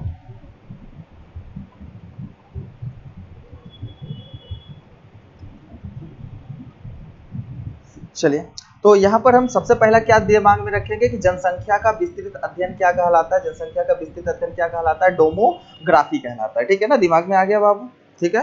जनसंख्या का विस्तृत अध्ययन क्या है, डेमोग्राफी कहलाता है। उसके बाद क्या है, सर्वप्रथम जनसंख्या पर जो निबंध है, सबसे पहले जो व्यक्ति ने जनसंख्या पर लेख लिखा था, निबंध लिखा था, ऐसे लिखा था, उस व्यक्ति का नाम था माल्थस। ठीक है ना, क्या नाम था, माल्थस। ये भी चीज आपके दिमाग में होने चाहिए, आगे के ऑब्जेक्टिव क्वेश्चन में हम डालेंगे। ठीक है ना, और ये एग्जामिनेशन में आई थिंक पूछा जा चुका है। तो सर्वप्रथम जनसंख्या पर जो निबंध लिखा था वो किसने लिखा था, माल्थस ने लिखा था। जनसंख्या के आधार पर ध्यान रखिएगा, जनसंख्या के आधार पर विश्व में, पूरे विश्व में जो है 300 प्लस जो है कंट्रीज है बाबू, 300 से अधिक देश है हमारे पूरे वर्ल्ड में। ठीक है ना। उसमें अगर हम बात करें जनसंख्या के हिसाब से कहां पर जनसंख्या सबसे अधिक है, तो सबसे अधिक जो जनसंख्या है वो चाइना में, और चाइना के बाद जो नंबर आता है वो इंडिया का आता है। सबसे अधिक जनसंख्या चाइना में, और उसके बाद कहाँ आता है, इंडिया में आता है। तो जनसंख्या के आधार पर विश्व में भारत जो है दूसरे स्थान पे, पूरे वर्ल्ड में जनसंख्या के हिसाब से अगर देखा जाए तो भारत का कहाँ स्थान है, तो दूसरा स्थान है। ठीक है ना बाबू, जो कि काफी शर्म की बात है।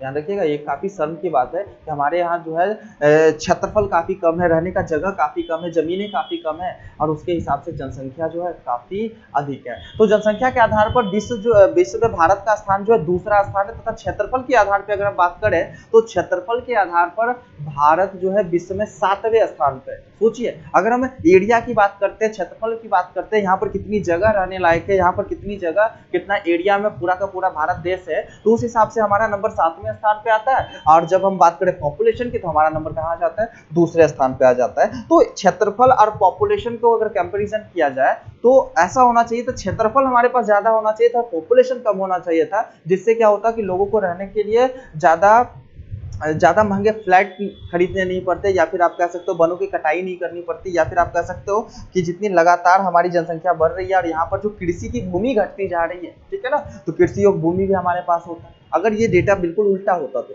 लेकिन क्या देखने को मिल रहा है, हमारे पास क्या है, पॉपुलेशन काफी हाई है और क्षेत्रफल काफी कम है। ठीक है। तो विश्व जनसंख्या दिवस, ये क्वेश्चन आपके एग्जामिनेशन में पूछा जा चुका है बाबू। तो सबसे पहले यहाँ पर जनसंख्या के आधार पर विश्व में भारत का स्थान क्या है, तो भारत का स्थान दूसरा स्थान है। ठीक है ना। और क्षेत्रफल के आधार पर अगर हम बात करें तो भारत का स्थान कहाँ आता है, 7वें स्थान पे आता है। विश्व जनसंख्या दिवस जो 11 जुलाई को मनाया जाता है, ये चीज अपने दिमाग में रख लीजिए कि विश्व जनसंख्या दिवस, वर्ल्ड पॉपुलेशन डे जो मनाया जाता है, वर्ल्ड पॉपुलेशन डे जो मनाया जाता है, विश्व जनसंख्या दिवस जो मनाया जाता है 11 जुलाई को मनाया जाता है। क्यों? ठीक है ना, कोई भी दिवस जब हम मनाते हैं तो उसके पीछे कोई रीजन होता है। तो विश्व जनसंख्या दिवस 11 जुलाई को मनाया जाता है क्योंकि 11 जुलाई 1947 ईस्वी में, क्योंकि 11 जुलाई 1947 ईस्वी में क्या हुआ था कि पूरे विश्व की जनसंख्या 5 अरब हो गई थी। ठीक है ना। हालांकि इंपॉर्टेंट नहीं है, लेकिन जनरल नॉलेज के लिए ध्यान में रख लीजिए कि 11 जुलाई 1947 ईस्वी में जो बच्चा पैदा हुआ, 11 जुलाई को जो पहला बच्चा पैदा हुआ, ठीक है ना, और वो जैसे ही पैदा हुआ हमारे देश की पॉपुलेशन कितनी होगी, वो हम सॉरी हमारे देश की नहीं, पूरे विश्व की, पूरे वर्ल्ड की जो पॉपुलेशन हो गई थी वो 5 अरब हो गई थी। 1947 की बात हो रही है बाबू, 1947, 15 अगस्त 1947 में हमारा देश आजाद हुआ है, ठीक है ना। तो 11 जुलाई 1947 में क्या हुआ है कि पूरे वर्ल्ड की पॉपुलेशन को ध्यान देखा जाए तो पूरे वर्ल्ड का पॉपुलेशन जो हो गया था 5 अरब हो गया था। और उसी दिन से क्या होने लगा कि वर्ल्ड पॉपुलेशन डे जो है 11 जुलाई को मनाना हम लोग शुरू कर दिया, क्लियर ना। अर्थात दुनिया का 5 अरबवां बच्चा, 5 अरबवां बच्चा, यानी कि वह एक बच्चा की कमी पड़ रही थी, वो एक बच्चा जैसे ही पैदा हुआ पॉपुलेशन 5 अरब हो गया, ठीक है ना। अगर वो नहीं होता तो 5 अरब से एक क्या होता, कम होता। तो 5 अरबवा बच्चा का जो जन्म हुआ था वो कब हुआ था, 11 जुलाई 1947 ईस्वी को हुआ था, ठीक है ना बाबू। 1900 ईस्वी में, ये एनसीईआरटी का डेटा है, एकदम आपके दिमाग में होना चाहिए कि अगर आपसे पूछेगा बताइए 1900 ईस्वी में, हाँ, पूरे विश्व की, पूरे वर्ल्ड की बात की जा रही है कि पूरे विश्व की जो पॉपुलेशन थी वो कितनी थी, तो मात्र 2 अरब थी। सोच लीजिए अभी के टाइम में जो 300 प्लस देश है, सारे देश के पॉपुलेशन को ऐड कर लिया जाए तो टोटल पॉपुलेशन कितना आता है, 2 अरब आता है, ठीक है ना। और आज के डेट में अगर बात कर लिया जाए तो 1.25 अरब तो हमारा ही पॉपुलेशन है, सिर्फ इंडिया का, एक कंट्री का कितना है, ठीक है ना। तो चलिए यहाँ पर क्या हो गया, ये 1900 ईस्वी, 1900 ईस्वी में पूरे विश्व की जो जनसंख्या थी वो कितनी हो गई थी, 2 अरब थी, ठीक है। ये डेटा आपका इंपॉर्टेंट है, ध्यान रखना, ये इंपॉर्टेंट है, ध्यान रखना कि 1900 ईस्वी में पूरे विश्व की जो जनसंख्या थी वो कितनी थी, 2 अरब थी। लेकिन महज यहाँ पर 100 वर्षों के बीच में, 1900 के बाद हम कितनी की बात कर रहे हैं, 2000 ईस्वी की बात करें तो महज 2000 ईस्वी में पूरे विश्व की जो जनसंख्या है वो 6 अरब हो गई। सोच लीजिए 100 वर्षों में पूरे वर्ल्ड की जो पॉपुलेशन है वो सीधे कितनी हो गई, ट्रिपल हो गई, सीधे कितनी हो गई, ट्रिपल हो गई। पहले कितना था, 1900 ईस्वी में पॉपुलेशन, पूरे वर्ल्ड की population, China, India, Pakistan, America, जितने भी देश है सबको जोड़ लिया गया था, तब जाकर टोटल पॉपुलेशन 2 अरब थी। और 2000 ईस्वी में जब पूरे वर्ल्ड का पॉपुलेशन को ऐड किया गया तो पता चला कि हम लोग जो है अपने पॉपुलेशन को 3 गुना अधिक बढ़ा चुके हैं, यानी टोटल पॉपुलेशन जो हो गई 6 अरब हो गई, ठीक है ना। भारत की आजादी, सिर्फ अब इंडिया की बात करते हैं, यहाँ पर क्या बात हो रहा था, वर्ल्ड की बात हो रही है, यहाँ पर वर्ल्ड की बात हो रही थी। हम क्या करते हैं, इंडिया की बात करते हैं कि भारत के आजादी के समय इंडिया की, जब इंडिया कब आजाद हुआ था, 15 अगस्त 1947 ईस्वी में। 15 अगस्त 1947 का अगर कोई आप वीडियो देख लेते हो, चाहे गांधी जी का वीडियो मिल जाए, पुराना जो पॉलिटिकल पार्टी किसी का वीडियो मिल जाए, तो वहां पर आपको, जैसे अभी नरेंद्र मोदी बोलते हैं ना 125 करोड़ देशवासियों, 135 करोड़ देशवासियों, तो उस समय जब नेता थे वो बोलते थे 35 करोड़ देशवासियों। इसका मतलब उस टाइम जो पॉपुलेशन थी वो कितनी थी, 35 करोड़ की, क्लियर ना। तो भारत के आजादी के समय, यानी कि भारत जब आजाद हुआ था तो हमारी जो पॉपुलेशन थी वो मात्र कितना थी, 35 करोड़ थी। लेकिन अभी जो है 135 करोड़, ठीक है ना। तो भारत की जो पॉपुलेशन है वो कितनी है, 35 करोड़ थी। 2000 ईस्वी में बात किया जाए, ठीक है ना, 2000 ईस्वी में, ठीक है ना, आजाद जब हुआ था, तो आजाद कब हुआ था, 1947 में ना बाबू। तो 1947 की अगर पॉपुलेशन देखा जाए, 1947 की पॉपुलेशन देखा जाए तो इंडिया की, सिर्फ इंडिया की पॉपुलेशन 35 करोड़ थी। और हम महज अगर हम बात करें 1947 का, महज हम 50 से 52 वर्ष के बाद की अगर हम बात करते हैं तो 2000 ईस्वी में जो जनसंख्या हो गई थी वो कितनी हो गई थी, 1 अरब हो गई थी, ठीक है ना, 1 अरब हो गई थी, यानी कि 100 करोड़ क्या हो गया था। 35 करोड़ से सीधे क्या हो गया, 100 करोड़, यानी कि लगभग ये भी जो है 3 गुना के आसपास। पूरे वर्ल्ड की जो, अब अगर पीछे का डेटा देखा जाए तो पूरे वर्ल्ड की पॉपुलेशन, पूरे वर्ल्ड की पॉपुलेशन ये 100 वर्षों में 3 गुना बढ़ी, महज 3 गुना बढ़ी। लेकिन इंडिया की पॉपुलेशन मात्र 50 से 52 वर्षों में क्या हो गई, 3 गुना हो गई। यानी कहीं ना कहीं दूसरे देश जो अपनी पॉपुलेशन को कंट्रोल करके और धीरे धीरे बढ़ा रहा है, हमने क्या किया, उस पर ध्यान नहीं दिया और हमने अपनी पॉपुलेशन को तेजी से बढ़ाया। इसीलिए तो देखने को मिल रहा है पूरे वर्ल्ड का पॉपुलेशन 100 वर्षों में 3 गुना हुआ और हमारे इंडिया का सिर्फ पॉपुलेशन जो है 50 से 51-52 वर्षों में क्या हो गया, 3 गुना के लगभग आसपास हो गया, ठीक है। तो कहीं ना कहीं हम लोग जो थे पॉपुलेशन को लेकर जो है ज्यादा सीरियस नहीं थे। इस प्रकार हम कह सकते हैं कि 2000 ईस्वी में विश्व का प्रत्येक छठा व्यक्ति जो है वो क्या था, भारतीय था। 2000 ईस्वी में, 2000 ईस्वी में अगर हम बात करें तो अब यहाँ पर देखिए ना, 2000 ईस्वी में पूरे वर्ल्ड का पॉपुलेशन जो है 6 अरब, ठीक है ना, पूरे वर्ल्ड का पॉपुलेशन जो है 6 अरब है और इंडिया की पॉपुलेशन जो है 1 अरब है। इसका मतलब क्या हुआ कि हर एक छठा व्यक्ति, पूरे वर्ल्ड का हर एक छठा व्यक्ति जो है वो भारतीय है, कह सकते हैं ना। कि इस प्रकार हम कह सकते हैं कि 2000 ईस्वी में विश्व का प्रत्येक छठा व्यक्ति क्या था, भारतीय था। अगर पहला काउंट करते हैं कोई देश का आएगा दूसरा है, कोई देश का आएगा तीसरा है, कोई देश का आएगा छठे नंबर पर जाएगा, इंडियन आ जाए, ठीक है। तो विश्व का प्रत्येक छठा व्यक्ति कौन था? भारतीय था। भारत में 2001 के अनुसार, ठीक है ना, यहाँ पर जरा सा क्या होगा कि जिनके पास न्यू बुक होगा उनमें डेटा थोड़ा अलग देखने को मिलेगा, जिनके पास ओल्ड होगा उनमें अलग देखने को मिलेगा, ठीक है ना।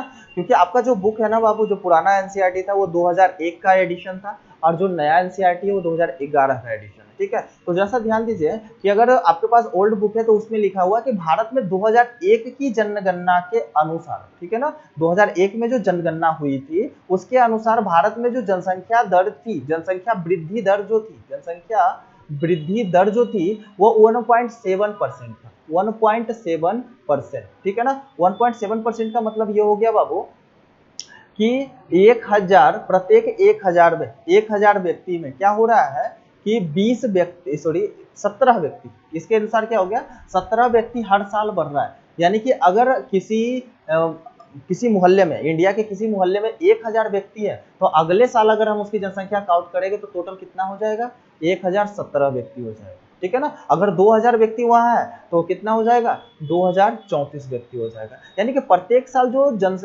पॉपुलेशन ग्रोथ रेट था, जनसंख्या वृद्धि दर था, वो कितना था, 1.7%, ठीक है ना बाबू।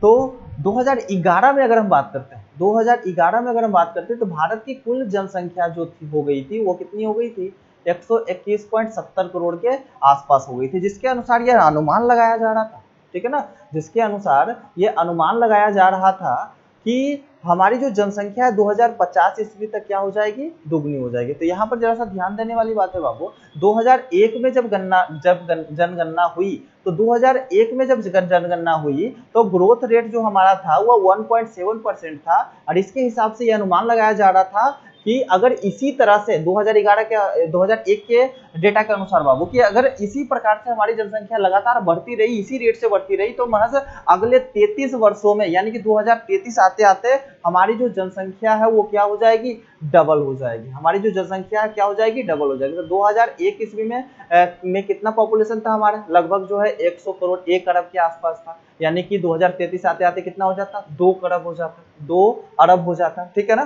तो 33 वर्षों में हमारी जनसंख्या दुगनी हो जाती है। लेकिन 2011 में जब क्या हुआ, जब 2011 में जब पॉपुलेशन को काउंट किया गया तो वहां पर वृद्धि दर जो है इसमें थोड़ी सी स्थिरता देखने को मिली, कि फिर भी 2011 में जो वृद्धि दर जो था वो 2% से कम था, 2% से क्या था, कम था। यानी ऑलमोस्ट जो देखने को मिला 1.76%, ये एक्चुअल डेटा है, 1.76%। तो यहाँ पर क्या देखने को मिला कि जो ग्रोथ रेट 2001 में था वही ग्रोथ रेट हमको देखने को मिला 2011 में। इसका मतलब क्या हुआ कि जनसंख्या में ज्यादा बढ़ोतरी नहीं हुई है, परिवार नियोजन के कार्यक्रम कुछ हद तक काम किया है, और जनसंख्या को कंट्रोल करने में जो है परिवार नियोजन या फिर आरसीएस जो है अपना योगदान दे रही है।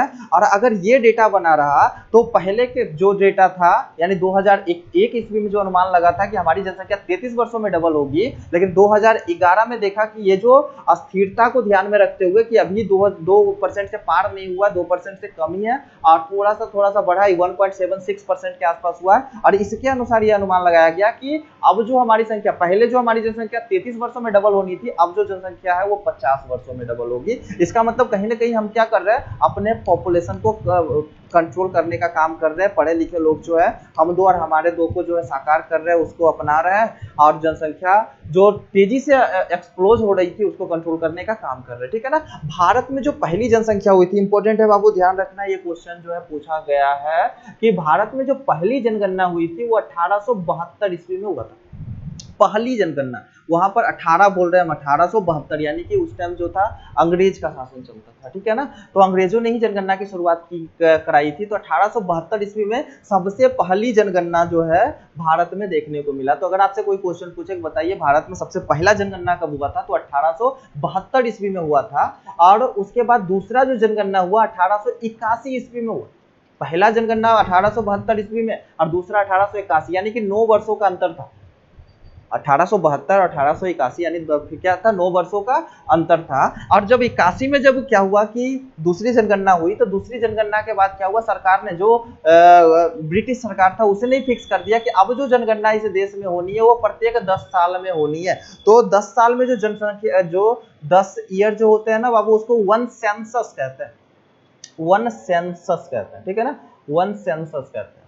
तो वन सेंसस कहते हैं। तो यहाँ पर क्या देखने को मिल रहा है कि 1881 ईस्वी में 1872 ईस्वी में क्या हुआ था कि भारत में सबसे पहली जनगणना हुई थी। उसके बाद दूसरी जनगणना 9 वर्षों के बाद यानी 1881 ईस्वी में हुआ, और उसके बाद फिक्स कर दिया गया कि अब प्रत्येक 10 साल के बाद क्या होगा, इस देश में जनसंख्या कंटिन्यू होगी। तो भारत में जो 1881 ईस्वी में दूसरी जनगणना हुई, उसके बाद यह नियमित रूप से जनगणना की शुरुआत हो गई, जिसके बाद प्रत्येक 10 साल के अंतराल पर क्या होनी है, जनगणना होनी है। यानी कि पहला जो जनगणना 1872 में हुआ, उसके बाद जो हुआ 9 साल के बाद 1881 में, और इसके बाद जो भी जनगणना हुई वो 10 साल के अंतराल में हुआ। यानी कि 1881 के बाद तीसरी कब हो गई होगी बाबू, 1891। फिर चौथी क्या हो गई होगी 1800 नहीं 1901 1901। और ऐसे करके प्रत्येक 10 साल में क्या हुआ कि जनगणना होनी शुरू हो गई हमारे इंडिया के अंदर। क्लियर ना। लेकिन एक क्वेश्चन ऐसे भी पूछा गया कि आजाद भारत की पहली जनगणना कब हुई थी। ये क्वेश्चन आपके एग्जामिनेशन में पूछा जा चुका है बाबू कि आजाद भारत की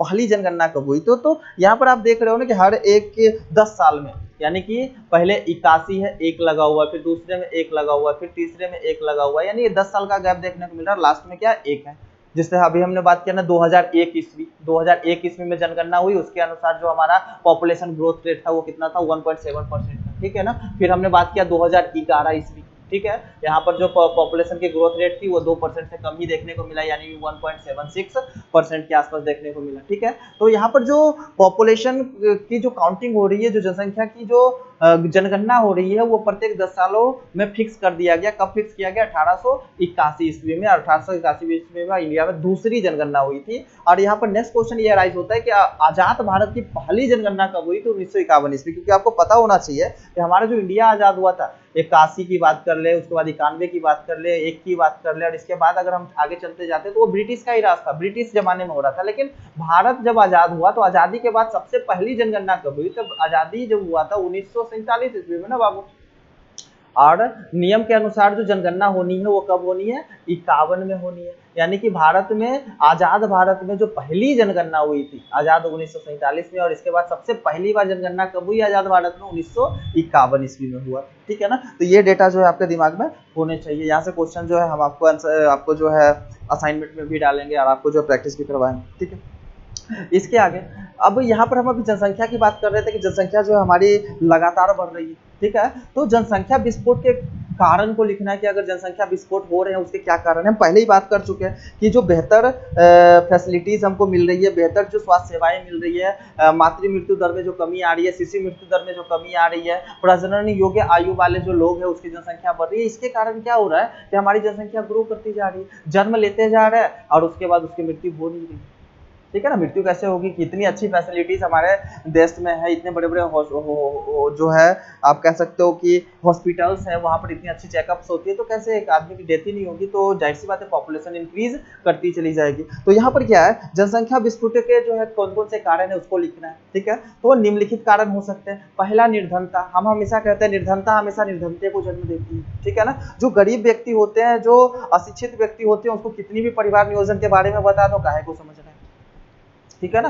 कितनी भी उसको बार बार कोंडोम के बारे में बताओ, बार बार आईओडीज के बारे में बताओ, वो बार बार जो है उसको गर्भ निरोधक की कोई युक्ति को बताओ, उसको लाभ बताओ कि आप छोटे परिवार रखोगे तो आपको सुविधा होगी, ऐसा कुछ समझने को तैयार नहीं है। उनको तो बस क्या है कि जितने ज्यादा लोग होंगे उतना ज्यादा क्या करेंगे, लोग भीख मांगने जाएंगे, और जितना ज्यादा लोग भीख मांगने जाएंगे उतना ज्यादा पैसा होगा। ये मेंटेलिटी उनके दिमाग में बैठी हुई है। ठीक है। तो निर्धनता ये सबसे पहला रीजन रहा कि हमारे देश में क्या हो रही है, लगातार जनसंख्या बढ़ रही है। नेक्स्ट, शिक्षा की कमी। हमने बताया ना कि जो कम शिक्षित लोग होते हैं वो अंधविश्वासी होते हैं, और अंधविश्वासी लोग क्या होते हैं, वो धर्मों को मानते हैं, और धर्म में तो लिखा है कि 4 विवाह कर लीजिए।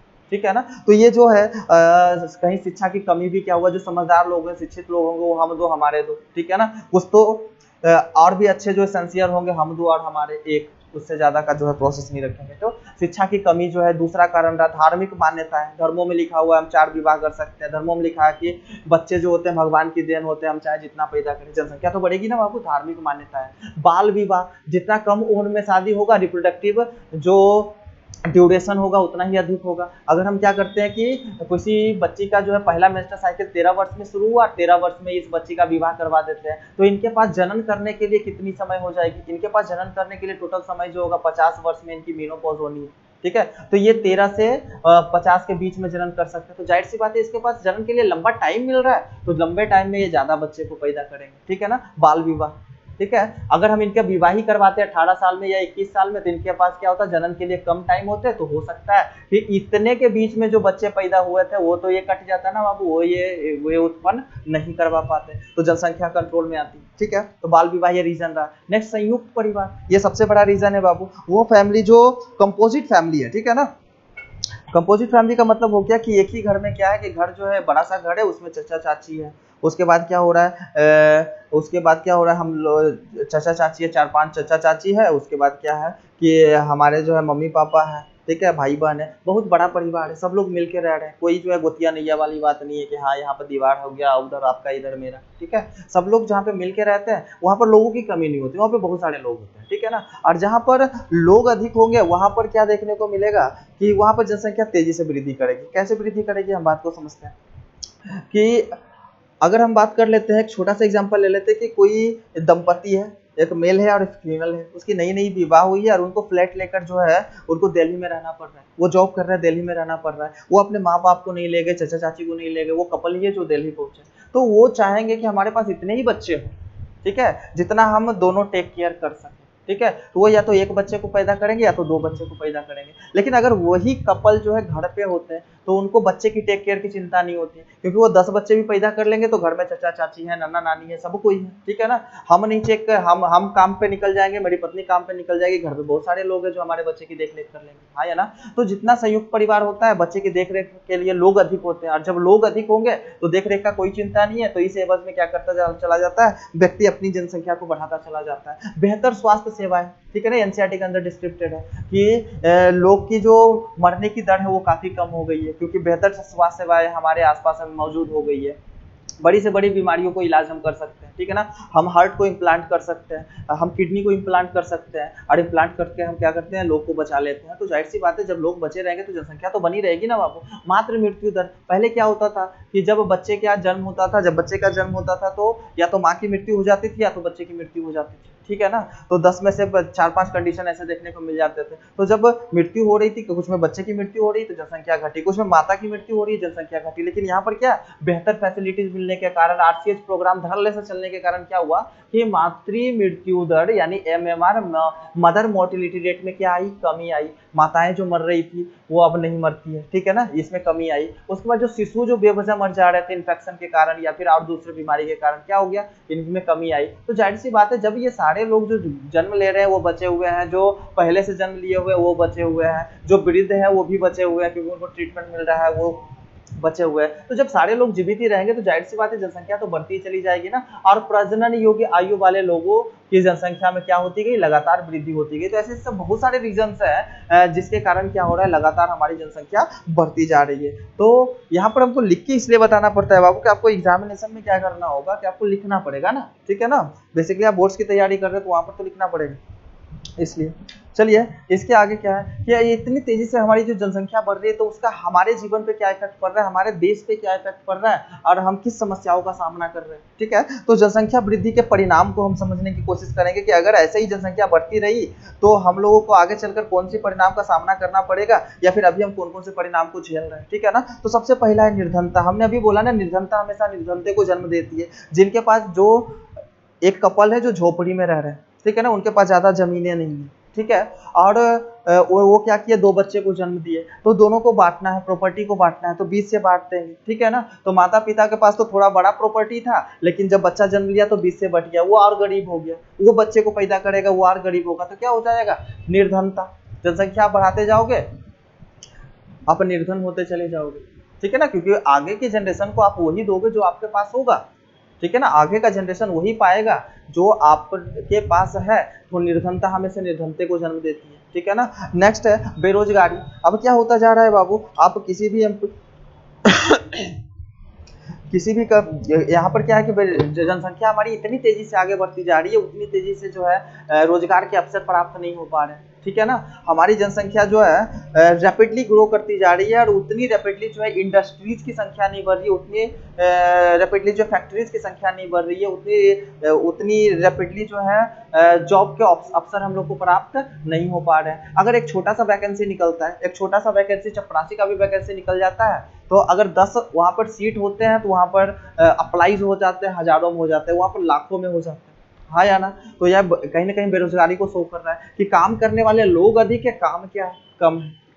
तो जाहिर सी बात है आपकी पॉपुलेशन अधिक होगी तो बेरोजगारी का सामना करना पड़ेगा। नेक्स्ट है आय में कमी। हाँ या बाबू, आय में कमी तो आपको देखने को मिलेगा ही मिलेगा, क्योंकि अब ये सिंपल सी बात हम समझ लेते हैं कि कोई ऑफिस है, वहां पर क्या करना है कि किसी व्यक्ति को एक स्टाफ की जरूरत है। इमेजिन करते हैं कि एक ऑफिस है और वहां पर एक स्टाफ की जरूरत है, ठीक है ना। हम मान लेते हैं कि हमारे जो ऑफिस है वहां पर एक स्टाफ की जरूरत होगी कि वो जो है ऑफिस का टेक केयर अच्छे से करे, ठीक है।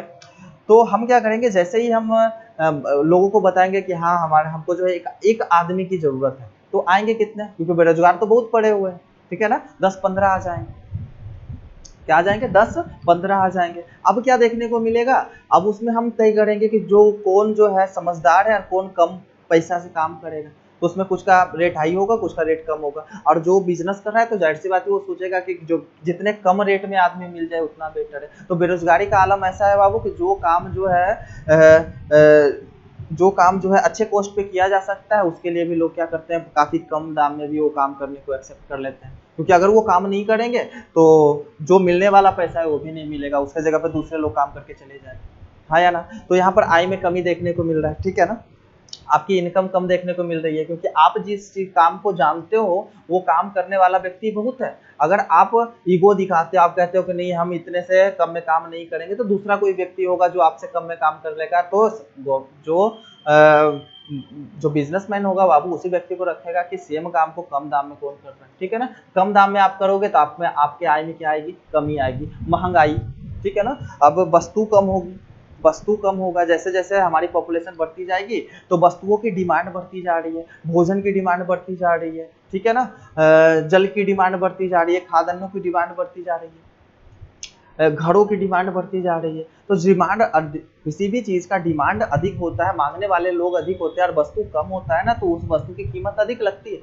उस वस्तु की कीमत क्या लगती है, अधिक लगती है। आप सिंपल सा सोच लो कि अगर आप जो है एक दुकानदार होते हैं और आपके पास जो है कोई एक सामान होता है, कोई एक सामान होता, मान लेते हैं कि अभी लॉकडाउन का टाइम था, सारा दुकान बंद था और आपके पास दुकान है, ठीक है ना। और आप क्या है कि आपके पास एक बोरा जो है चावल है, एक बोरा जो चावल है, ठीक है ना। और आप जिस मोहल्ले में रह रहे हो वहाँ पे बहुत सारे लोग रह रहे हैं। वो क्या हुआ कि सारे दुकान में ढूंढ लिए, कहीं पे चावल नहीं मिला, और आपके पास पहुंचे तो आपने क्या देखा कि हमारे पास एक बोरी चावल रखा हुआ है, ठीक है ना। एक व्यक्ति आया, फिर दूसरा व्यक्ति आया, तीसरा व्यक्ति, और आपने देखा कि एक ही बोरी चावल है और बहुत सारे लोग आ रहे हैं, तो आप उसको क्या करते हो, रेट बढ़ा के बेचना शुरू कर देते हो। पहले बोलते हो कि पहले कम रेट बताते हो, फिर रेट बढ़ाते चले जाते हो, बढ़ाते चले जाते हो, बढ़ाते चले जाते हो, और जो उसमें एबल होता है वो इस चीज को परचेज करता है। तो जो एबल होता है परचेज करता है, यानी वो महंगे दाम पे परचेज करता है, तो यहाँ पे महंगाई बढ़ी ना बाबू। तो मांग बढ़ेगा, आदमी बढ़ेंगे तो मांग बढ़ेंगे, और मांग बढ़ेंगे तो महंगाई बढ़ेगी। तो क्या देखने को मिल रहा है, निर्धनता, लोग गरीब होते जा रहे हैं, बेरोजगारी, लोग बेरोजगार घूम रहे हैं। जाहिर सी बात है बेरोजगार है तो निर्धन होंगे ही होंगे। आय में कमी आ रही है क्योंकि लोगों को काम करने वाले लोगों की कमी नहीं है। महंगाई, लोग डिमांड बढ़ रही है, वस्तु क्या है, कम है। सुविधाओं में कमी आपको देखने को मिल जाएगा, ठीक है ना। अगर पॉपुलेशन इतनी ज्यादा हाई है तभी तो हमको क्या है बाबू कि ट्रेन में जब हम सफर करते हैं, रेलगाड़ी में सफर करते हैं, तो वहां पर क्या देखने को मिल जाता है कि टिकट होने के बावजूद भी हमको जो है खड़े होकर जाना पड़ता है। बस में हमको खड़े होकर जाना पड़ता है, हाँ या ना, धक्का धुक्की करके जाना पड़ता है। क्यों जाना पड़ता है, क्योंकि पॉपुलेशन हमारी इतनी अधिक है, ठीक है ना। लोग बेबस हैं कि टिकट लेने के बावजूद भी वो खड़े होकर जाए, उनको सीट नहीं मिले, वो चढ़ते वक्त इस तरह से चढ़ते, उतरते वक्त इस तरह से उतरते हैं कि लगता है कि जैसे कोई उठा के उसको चढ़ा दिया, कोई उठा के उसको उतार दिया, ठीक है ना। अगर आपको जो है आपको टिकट कटानी, रेलवे स्टेशन गए, टिकट आपको कटानी है, तो वहां पर क्या देखने को मिलेगा, एक लंबी सी लाइन लगी हुई है। क्यों लगी हुई है, पॉपुलेशन अधिक है। छोटी लाइन होती, आपको सुविधा होता, आप आसानी से टिकट कटा लेते, लेकिन लंबी लाइन लगी थी, जब तक ट्रेन आ गया, आपका नंबर आते आते ट्रेन आ गया, आप ट्रेन पे चढ़ गए, आपको असुविधा हो गई, टीटी ने पकड़ लिया और आपको फाइन कर दिया, ठीक है ना।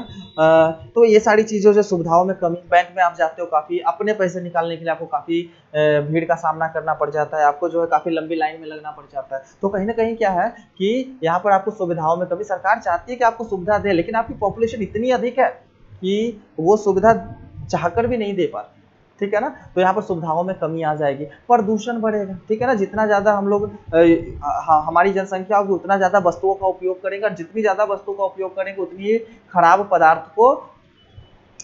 पदार्थ को हम क्या करेंगे, बेकार करेंगे। तो यहाँ पर क्या है, प्रदूषण की समस्या आ जाएगी, ठीक है ना। जल प्रदूषण हो गया, खाद्य प्रदूषण हो गया, आपका क्या हो गया, मिट्टी प्रदूषण हो गया, वायु प्रदूषण हो गया, ये सारी प्रदूषण, क्योंकि हम अपने आसपास में जो भी नेचुरल थिंग्स है, जो भी नेचुरल रिसोर्सेज है उसी का प्रयोग कर रहे हैं, ठीक है ना। और प्रयोग करने के बाद हम उसको क्या करते हैं, पॉइजन बना के अपने शरीर से बाहर एग्जिट करते हैं, ठीक है ना। तो यहाँ पर क्या हुआ, प्रदूषण जैसी समस्या। खाद्य अन्नों में कमी, हमने बोला ना कि आप लोग बहुत अधिक हो और कृषक क्या है, काफी कम है, जमीनें क्या है, काफी कम है, कृषियों की भूमि काफी कम है, तो खाद्यान्न कम उग रहे हैं, कम उगेंगे तो जाहिर सी बात है खाद्यान्नों में कमी आएगी। आवास, ठीक है ना, यहाँ पर आवास की कमी आ जाएगी, रहने में लोगों को दिक्कत हो जाएगा। अब यहाँ पर एक चीज हमको याद आ गया, पहले क्या हो जाता था ना कि हम लोग पेपर जब पढ़ते थे तो वहां पर हम देखते थे कि क्या है कि फलना जगह पर 2 BHK फ्लैट बिक रहा है 25 लाख रुपए। कोई पटना में जो है कोई एक जगह है जहाँ पर एक बड़ा सा बिल्डिंग बनाया जा रहा है, उसको फ्लैट्स को बांटा जा रहा है, फ्लैट्स को बेचा जा रहा है, ठीक है ना। लिखा हुआ 3 BHK, 3 BHK का मतलब हुआ 3 बेडरूम हॉल किचन, ठीक है ना।